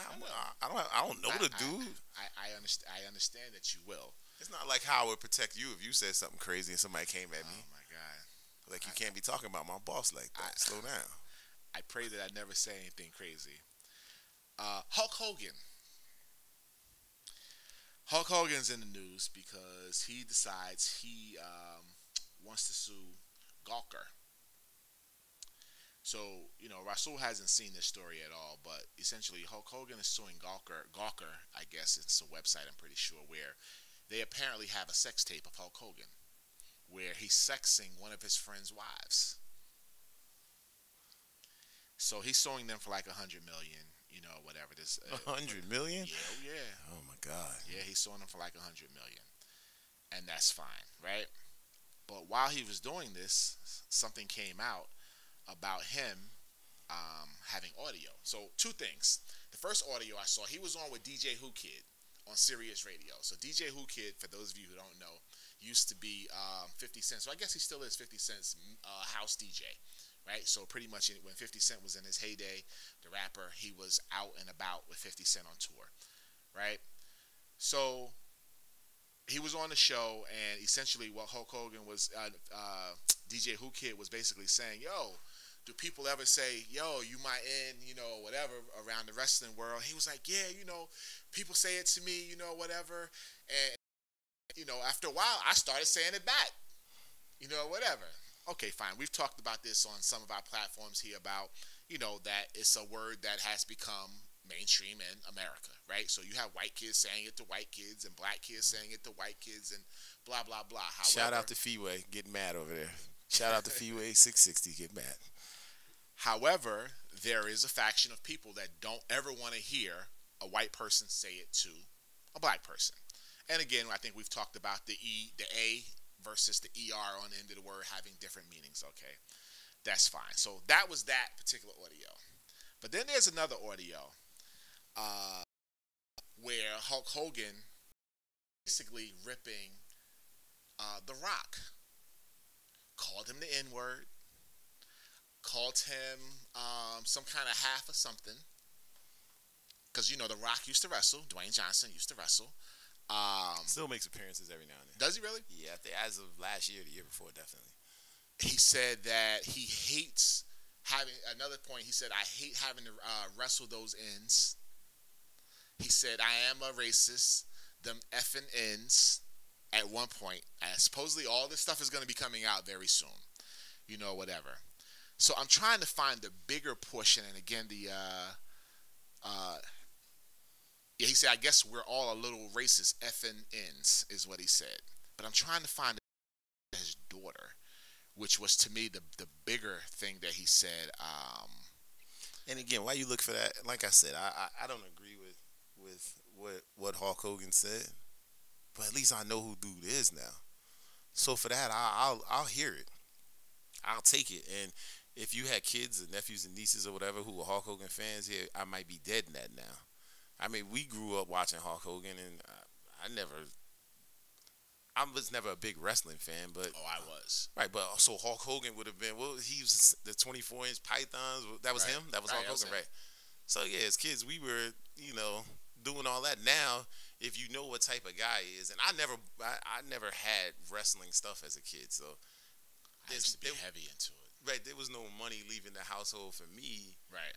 For any kind of wrestling thing, but like if I knew that guy, that's how he felt about black people, and I had some kids, yeah, we'd be dead and all that. And so my thing is, at least if I know, because if I didn't know, and you got a kid who's a fan, you might take him to WrestleMania. It comes right downtown now, so you might take him to all that stuff to go see him, however much they pay to go see this fake wrestling anyway. But now you would say, you know what? Yeah, he can't get any out money. You gotta find somebody else to like. So it's informative for me. So I don't have an issue with hearing. I have an issue with I have an issue with him being like that. But I'd rather know. So, now I know. Check him off the list. We just start checking dudes off the list. I'm with that. We just start checking dudes off the list. Well, here he goes, right? So he's in this conversation with this guy from Gawker, some guy named Clem, 61 years old. And I guess they started talking about his daughter. He has a 27-year-old daughter named Brooke. And he said, "She's making some real bad decisions now," Hulk said, sources tells us. "My daughter Brooke jumped sides on me. I spent $2 to $3 million on her music career. I've done anything like a jackass for her," so I'll say that, right? Then he goes on to say, a black billionaire guy has offered her to fund her music career. Then he said, "I don't know." He said, "If Brooke was effing a black guy." He said, "I mean, I don't have double standards. I mean, I am a racist to a point, effing ends. But then when it comes to nice people and ish, whatever." Then he goes on to say, "I'd rather if she was going to F some in, I'd rather have her marry an 8-foot-tall in worth $100 million like a basketball player." That, to me, is the most damaging statement. Shout out to Shaq. He made. Okay. Shout out to Shaq. Dude, okay, we understand. I knew to be kidding. But listen, we know that this stuff goes on, right? Even black people say things privately. You can't have that on a microphone in an interview somewhere. You cannot. Okay, but I'm glad we did, because now we know. That's the only point I'm making with you. I agree with you, but I'm glad we did, because now we know. We know now. There's no, you can speculate about people. People speculate right or wrong about people all the time. If he said that, there's some audio, some video, and he said that. Coming. Right, he said that. Now we know. Check him off the list. See, in your life, here's another one of my life lessons for all you people out there. There's a point where you get a lot of people. You start to know a lot of people. Then the older you get, you want to start checking dudes off. Check them off. Then your list will shrink down and be a nice, tight list. Check him off the list. Now we know what he is. And people it's probably some parents, maybe some people, well, I guess wrestling's still really big. But it's humongous. Our parents, if they were, supporting kids who was heavy into the Hulk, what was it? Something Mania? Hulkamania. Hulkamania, right? Yeah. They probably sick somewhere, thinking about all the stuff they dragged their kids to go see, and go see Hulk Hogan, and he got the little Hulk Hogan dolls and the little action figures and all this other stuff. But now we know. So just did that. I'm cool with knowing. I've told you, if there was a machine that I can know about people's personalities and how they felt, especially people who are around you or people who influence you or people around you, and if you can know what it was, I'm cool with that. You'd rather him not say it, and we just keep going to watch Hulk Hogan. So while he counting the money that you just spent, he talking about, I hate them ends. I'd rather know so he don't get our money. That's all I'm saying. I'd rather know. You'd rather not know? I'd rather know, but it's just bad. You gotta take the heat for when it comes out. Oh, I'm not telling you I don't want to know. Yes, I absolutely want to know, but you gotta take the heat, and he gotta take this heat right now. No doubt. So No he's doubt. come out, and his name is Terry Bolla. So I'm not even calling him Hulk Hogan no more. I'm gonna call him by his name. Terry Bolla is his name, because that's how this. Right? He's probably the most recognizable wrestler we've had. Him, Andre the Giant, maybe. I mean, the Big Show, somebody. He's he up there. probably He's is up the there. most recognizable wrestler that I could. Now the WWE basically acted pretty quickly. They completely scrubbed him. He's not on their website anymore. He's not in their Hall of Fame anymore. They completely scrubbed him from everything that he had going on, and they basically said, we're not tolerating that. We don't, obviously we don't condone those comments. So Hulk Hogan did come out and release a statement. 8 years ago, I used offensive language during a conversation. It was unacceptable for me to have used that offensive language. There is no excuse for it, and I apologize for having done it. He goes on to say, this is not who I am. I believe very strongly that every person in the world is important and should not be treated differently based upon race, gender, orientation, religious beliefs, or otherwise. I am disappointed with myself. I used that language that is offensive and inconsistent with my own beliefs. At this point, does it matter to come out with your statement? No, it doesn't. And I have even less respect for him, because if you said that, and that's not, I'd respect you more, however little morsel of respect that would be. You know what? That's how I feel. Maybe he doesn't feel that way anymore, right? Okay, that's how I used to feel. Now I don't feel like that. I respect you a little, whatever. Come out and say whatever that's the how I grade used is. to feel. Well, dude, say what you mean. You said what you meant, right? Right then and there. You said what you meant. So I don't. If you want to play the I'm reform act, I don't think it's gonna do you any good. But you can't come out and tell me you ain't mean that. Now you just did. Why'd you say that then? I mean, that you can't even spin that to. Right. Like, I've heard some things. John, I know you've heard some things, and I've been in some rooms where people have said some things where I would pray that they're joking around. Mm-hmm. And I know some people, and I know they're joking around because it's not them. But, like, if it got taped and got out, I could be somebody to stand up and be like, yeah, he's just he's just joking around. You can't even, I'm the silliest person in the world. I couldn't even figure out how to spin that to make it like he was joking around. So I absolutely believe, just from what you read, that he absolutely meant what he said. What is his choice then? You gonna keep lying to me? Because you said what you said, now you're gonna lie to me. Now you're lying to me. Now you're gonna insult my intelligence because I'm reading what you said, or I got it read to me by you, what he said, and that's not what I believe. So maybe the reporter should have said, is that what you used to believe 8 years ago? Maybe that's the follow-up question to say yes or no, because now you're going to put him in a box. Either that's what I used to believe, then why'd you say it? Right. You got some other follow-up question, but he gave a release, and it didn't let somebody ask him a question. Here's where I'm going to, and I'm not even going to say I'm going to give him a pass, but here's where I'm going to give him a slight bit of sympathy. Steroids got his brain messed up? No. Oh, okay. His age group. So we have to remember he's 61, I think is what he is. We have to remember the time he grew up in.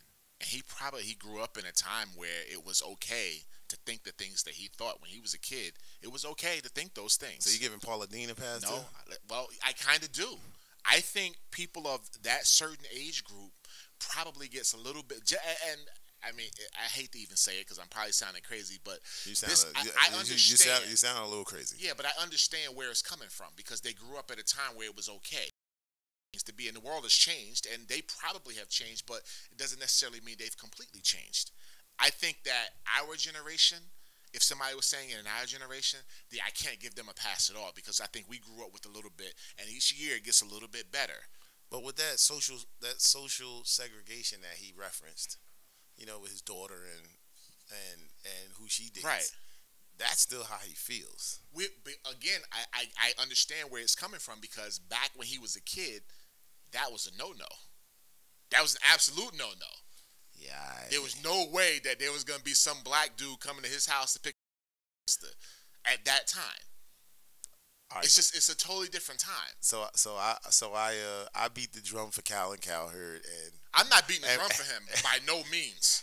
By no means, but I see where it comes from. Let me say it that way. And Mo was beating the drum for Hulk Hogan, Hulkamania.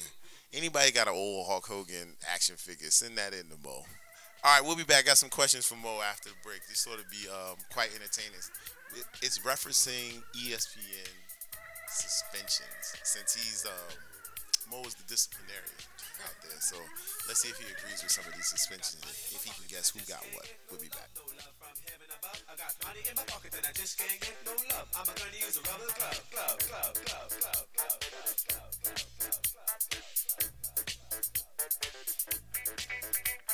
Now let me tell you people, I've got something to say. It's burning up inside me and I can't delay it. Love, but I can't find any. I'm looking under and above, but I can't spell a penny.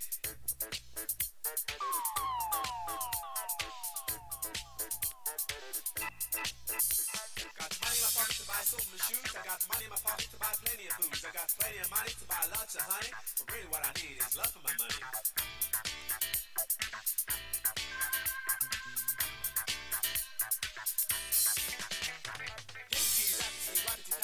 Give me some loving right now. Give me some loving right now.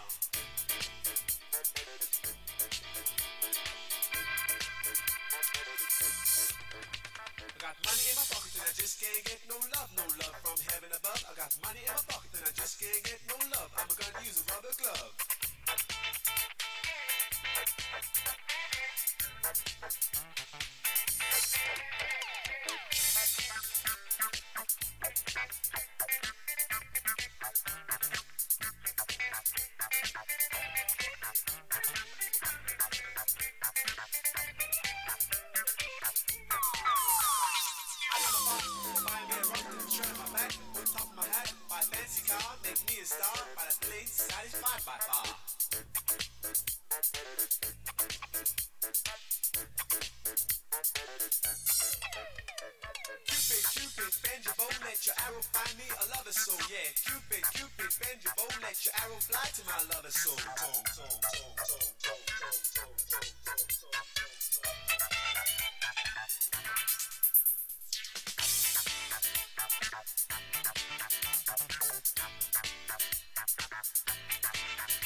Some money, so I checked out a disco in San Francisco. DJ said with his worn out voice, he said, Bob, black sheep, have you any wool? Yes, sir, 3 bags full. Done for the game, I'm trying to woo the little girl that lives down the lane.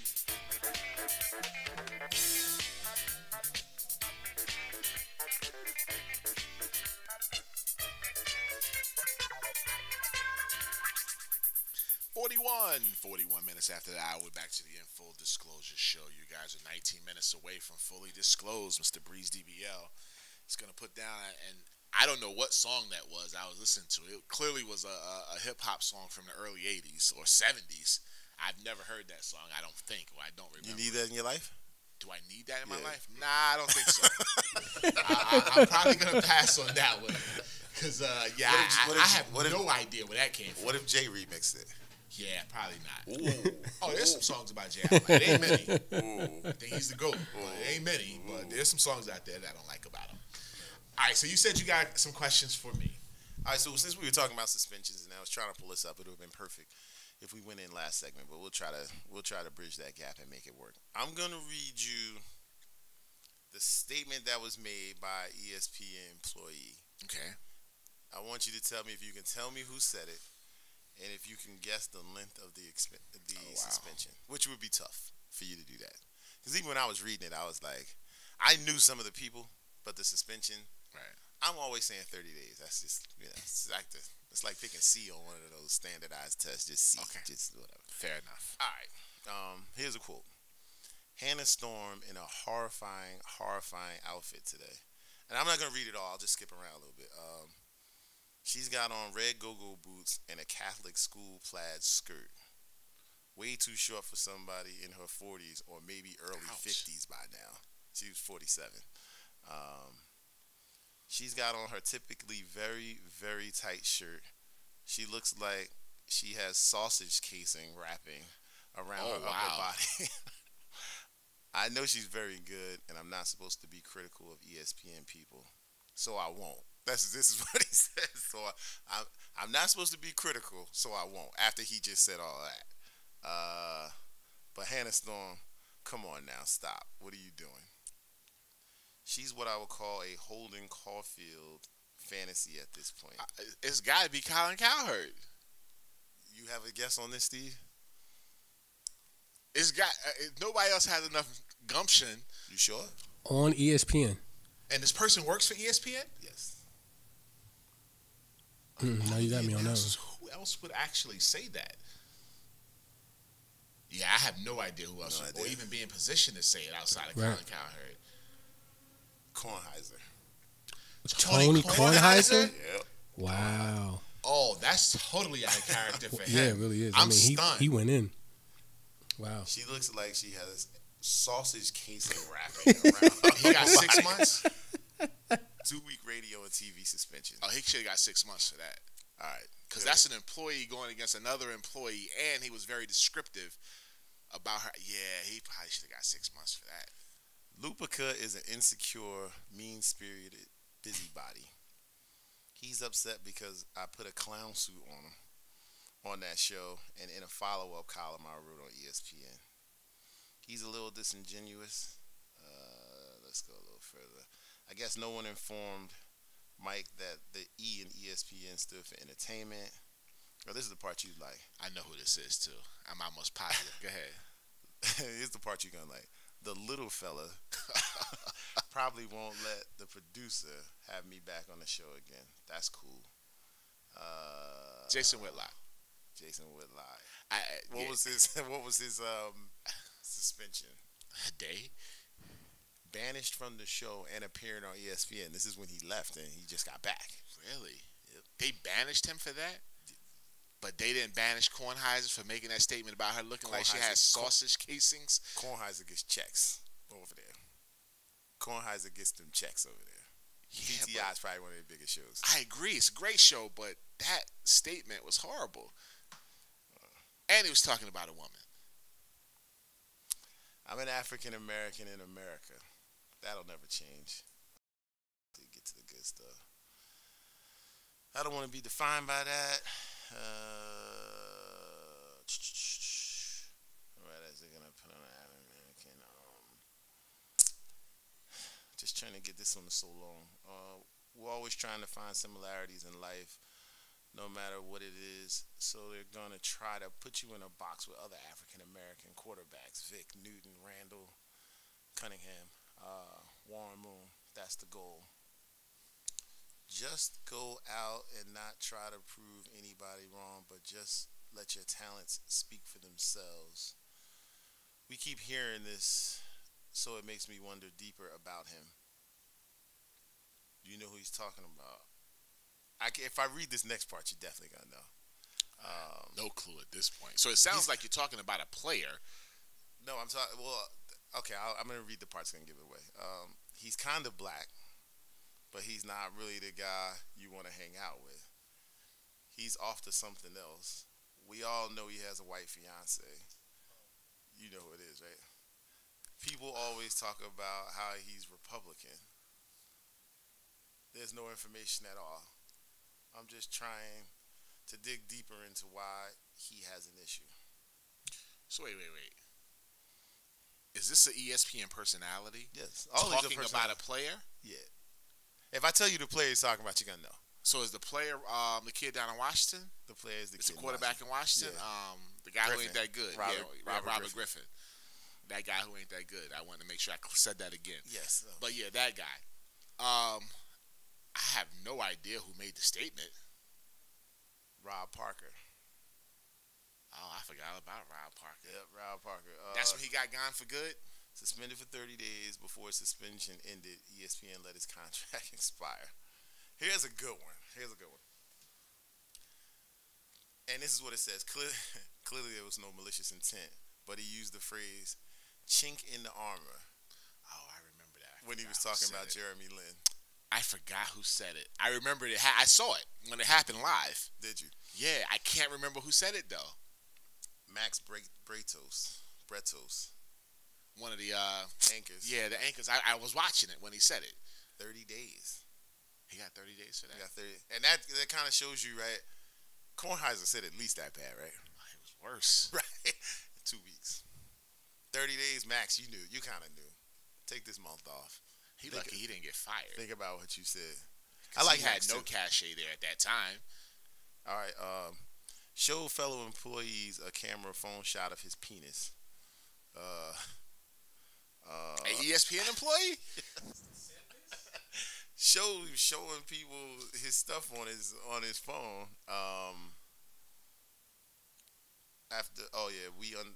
They unearthed them after 2 websites floated them. Who did that? I've never even heard of that happening. Remember Sean Salisbury? Did he? Quarterback for the Minnesota Vikings? Yes. That's how he got fired? Yeah, suspended for a week. So I don't know how he got fired. Then they got a couple other little ones, but I just wanted to give you a few so you could. Sean Salisbury did that? Mm-hmm. Here's an interesting one. Who made a Hitler comment? 2008 got suspended. It doesn't say how long. Jamel Hill made a Hitler comment, and then it goes on to say Lou Holtz made similar comments on ESPN, no suspension. Ooh. After a boozy vodka-laden speech at a roast, Dana Jacobson was suspended for a week. Old host of Cold Pizza before it was first take. Cold Pizza. When is Lou Holtz? Since you brought up Lou Holtz, when is he gonna retire, man? You know how you feel when you said you can't watch award shows and the scratching. That's how I feel about watching Lou Holtz speak on television. Because he's sounding old and he looks it. Yeah. I don't know, man. I mean, is he really bringing any value anymore? I don't really watch the college pregame football. I watch the game day. Right, game day. But then when they get to him and who's the other guy? The black guy. Who's the other guy? Yeah, I know you're talking about. I can't think of his name. I don't. When they get to those guys, I'm pretty much checked out by them. Lou Holtz needs to retire, man. Seriously, he needs to retire. I mean, it's tough to watch him, and even watch him speak. I mean, he's older. No, but he just sounds. It's something about the sound that I just don't like. He's older. I think he's always been that way. It's all going. It's all going. He's checking out in front of our eyes. I know, Dick Vitale. Dudes are getting older, man. I mean, listen, these guys have been on the air since we've been alive. I know. So Billy Packer, they phased out. So when do we? But I could listen to Hubie Brown all day. Oh, all day. All day. Hubie up there with them. To me, he's the best announcer. He might be one of the best to ever do it. Yeah. And I can listen to him. I'm watching. Now NBA Channel is just showing Hardwood Classics for the most part. He's calling the 84 Lakers Celtics game. Oh yeah. Sounds exactly the same. Oh yeah. Hubie's that guy. Oh, Hubie's that guy. He doesn't get the credit for it. As it's gonna hurt when he leaves. Yes. And Hubie's up there in age with the rest of these guys. Hubie got to be mid-70s, easy. Probably. Easy, right? Yeah. That's pretty safe to say. So yeah. I mean, I guess it just depends on how you. Dick Vitale's still okay. No, he is. I love him. He's my favorite. Yeah, Dick Vitale still. If he's good. not doing the Duke Carolina game, I got a problem with it. I really, and this year he didn't do one of the games. I had an issue with it. He had some throw issue. Oh, that's why he wasn't Yeah, I there? think he had some kind of throat issue. Oh, okay. I think that was this year. I know at some point he had a throat issue. I'm pretty Yeah, sure. I had an issue. Speaking of college basketball, did you get a chance to watch any of the Pan American games? I tried to watch a little bit. So did you see the U.S. against Canada? No. Ooh. Kentucky. I saw the highlights of that kid. Jamal Murray. I saw the highlights of that kid. I watched. Is he the real deal? Listen, he out there with some pros, some other college kids, some guys who play overseas. He clearly took over the fourth quarter in overtime. He scored 22 points in the fourth quarter in overtime. He scored all of his points there. The question is he going to play more than 13 minutes a game? Oh, he's going to listen, they have the little point guard that's coming back, and I can't think of his name now in Kentucky. He was a freshman last year, so he'll come back. And this kid is going to play. The kid from Jersey, Briscoe, Isaiah Briscoe from Roselle Park, right. Roselle Catholic, I don't see where he plays. Wow. I've asked you this before. Let me ask you again. If you're going to, and I'll go back to the Harrison twins because they're the easiest for me. Right.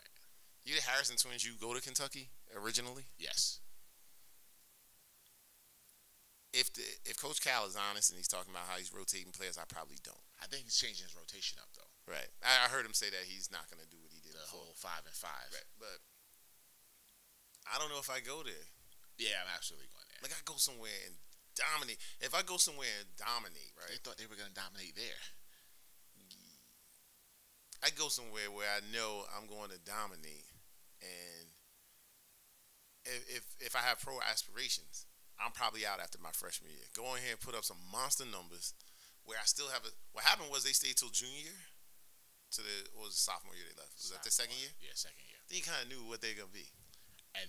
So here's the other side of it. What would you have left your freshman year? Right. Here's the other side of it.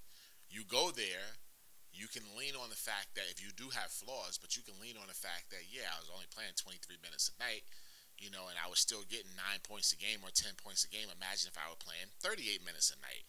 At another school, I'm probably going to get about 18. I probably would get drafted because this is just a system that Coach Cal. It ended up being perfect for the kid, Karl Anthony Towns, right? Yeah. He wasn't playing a whole lot. Especially early, he wasn't playing a lot of minutes. Later on, he started to play a few more minutes, whatever. But being perfect, right? You don't get to see all of his flaws as a freshman. So it's perfect to jump right on it, as you said, after their freshman year. Nah, I probably go somewhere where I could just flat out dominate. What if you don't? Now you're screwed. Then I'm not ready for the league. Well, one of these kids didn't even get drafted. The other guy's in the second round. But here's the funny thing: the one that didn't get drafted had a better summer league than the one that got drafted. Right. So you out here, you're out here trying to, and I think it's the thing that happened with Seth Curry, right? Seth obviously wasn't as good as Steph, but Seth put up 20 at Duke in probably the best conference in the league, and took him how many years he been trying to get in the league now? His third year. So that's what goes again. No, but if I was Seth, I might have stayed at wherever he was, went out there and put up 30, and came in like Damian Lillard. Put up 30. I gotta think he can get 25. He got 20 at Duke. In the mid-major conference, I gotta think he can get 25. He can get 20 at Duke.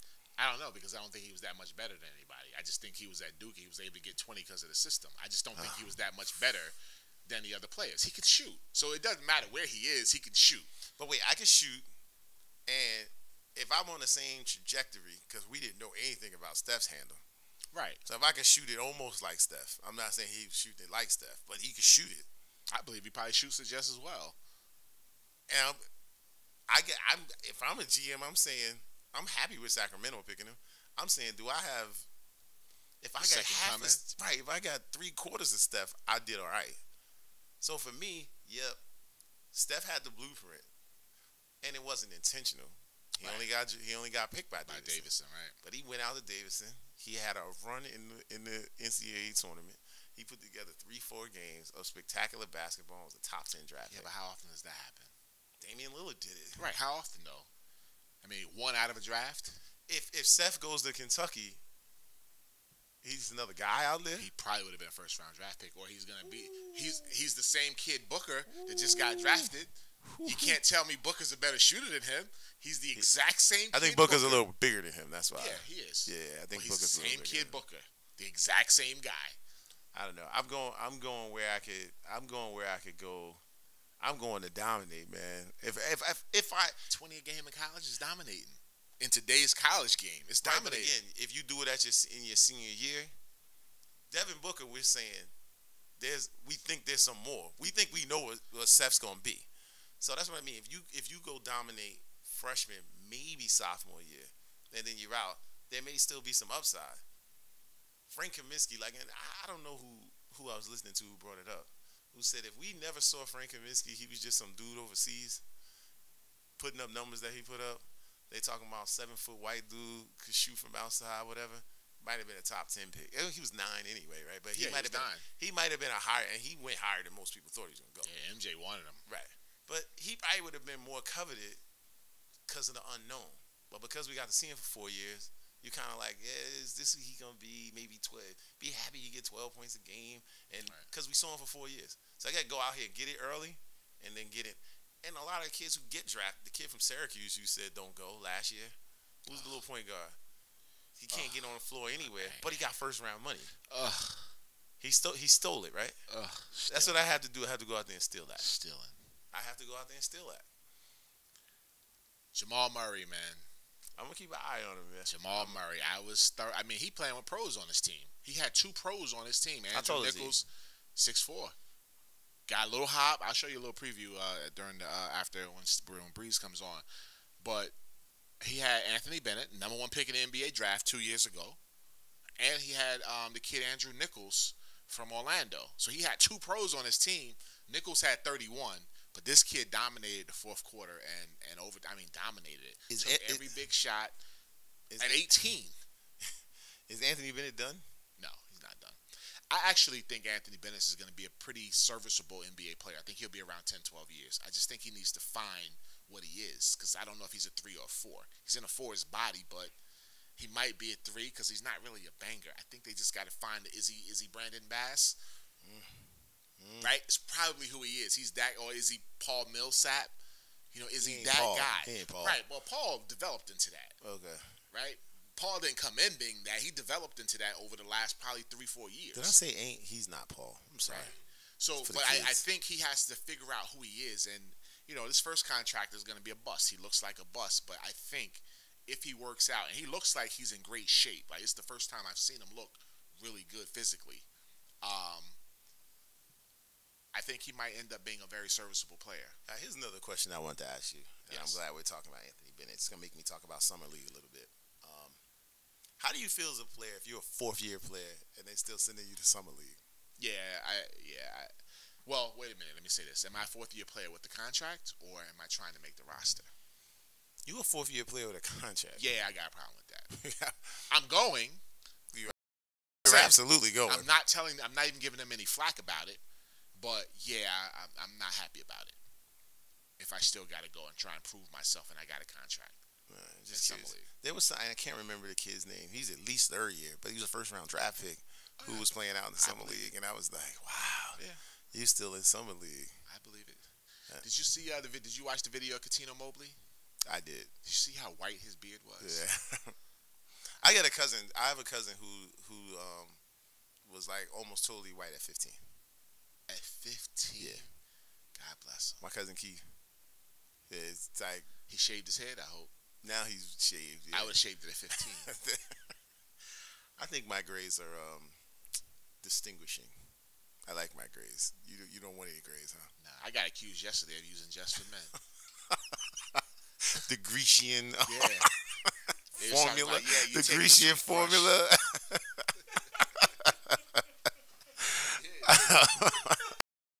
Well, I would kill myself. Somebody told me I use that stuff. All right, Breeze DBL. Breeze DBL is up now. Not gonna ask you what you're playing. I'm just playing. Thank you guys for listening to the show today. Hopefully there were no technical issues for anybody. All these weeks and trying to figure You're doing this your out, thing, brother. I think No we doubt. came in right. We're rolling out right. Or any problems? So hopefully, let me knock on some wood. We still got an hour to go, so you never know what's gonna happen. Breeze DBL is up right now. This is something special for you. You are now listening to the Breeze DBL fully disclosed mix.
of your desire burning. Yeah, you feel it, I feel it. Trying hard to keep your feet on the ground. Yeah, feel it. We can no longer avoid the tension. No, no, no. I feel it. We start pressure while we laying it down.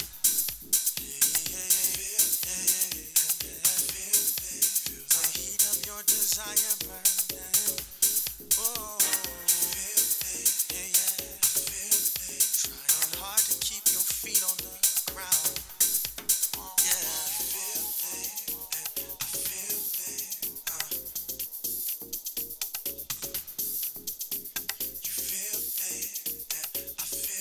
release the pressure while we laying it down. You got a thing for me, I got a thing for you.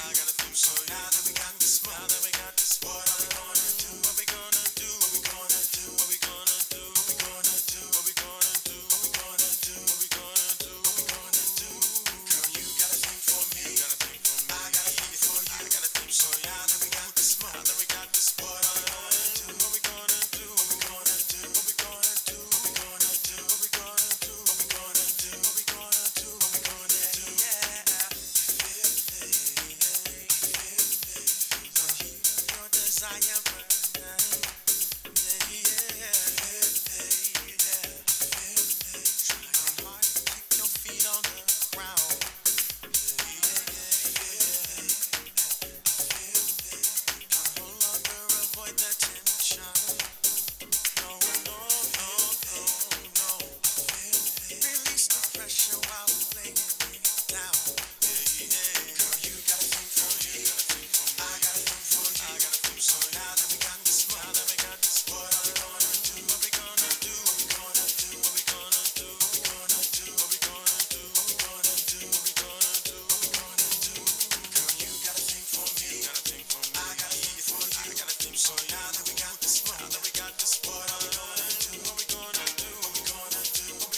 crying.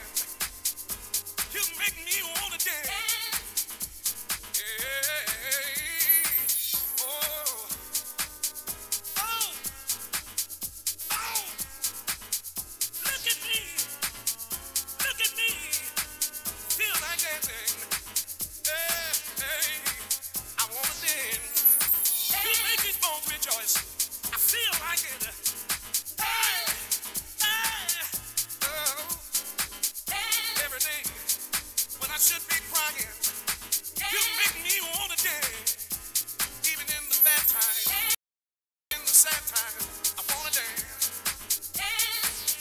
When I should be crying, you make me wanna dance. Oh, oh, oh.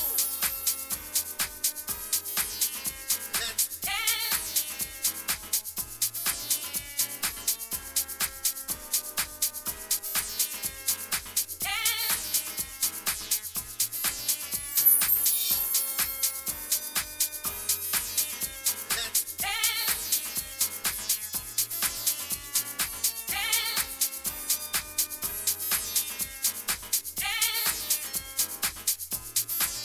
When my feet starts moving and I'm grooving, it's 'cause you make me dance. Yeah, you do. When my hands start swaying, I'm just saying it's 'cause you make me dance. Oh, yeah. Maybe. Yeah, you do. You make me smile. You make me laugh. You make me dance. You make me smile, you make me laugh, you make me dance. You make me smile, you make me laugh, you make me dance. You make me smile, you make me laugh, you make me dance now.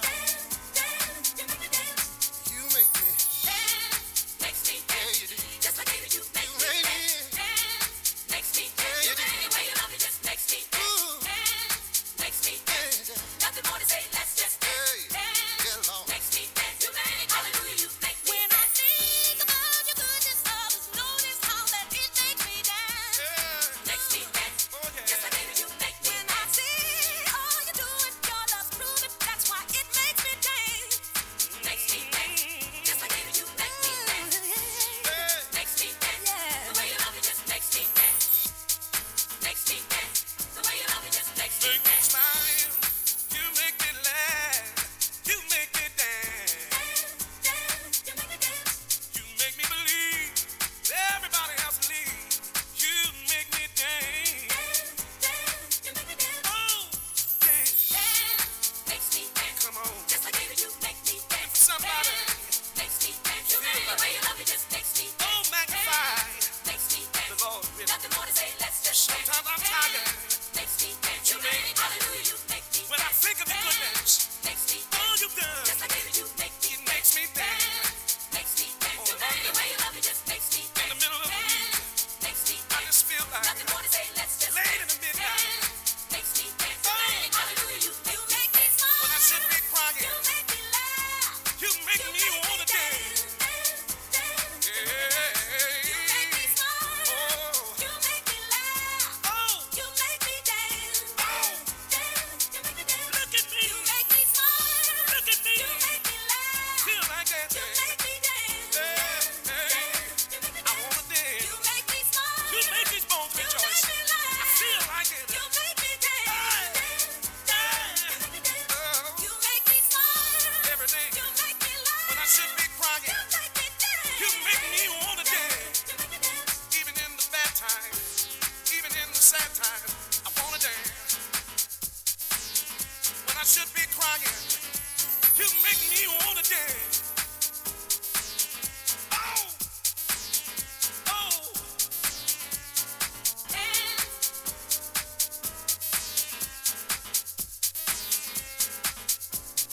you make me believe everybody else believes. You make me dance. Oh, dance.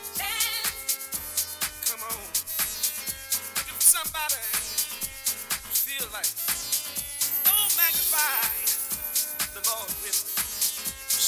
I'm tired, but you make me.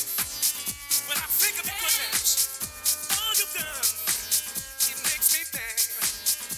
On a Monday, in the middle of the week, I just feel like late in the midnight. Oh!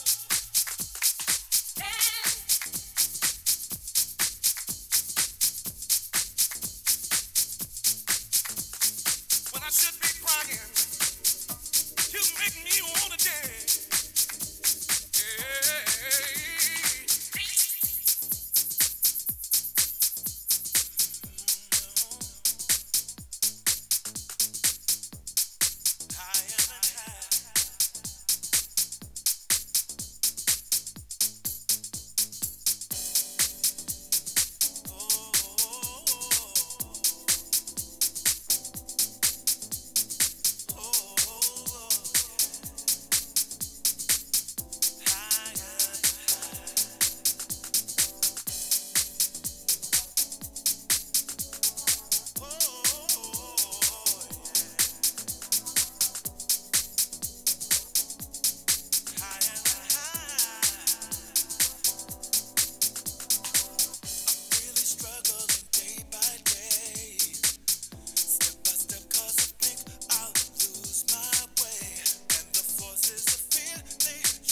will give in to hunger.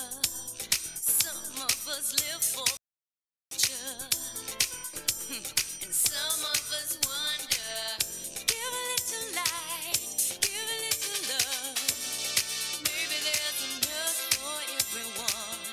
Give a little hope and a little trust. Maybe there's enough for everyone. People, hold up. Ooh, don't do yourself wrong.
as you see it being scrolled across the screen above Breeze DBL's head.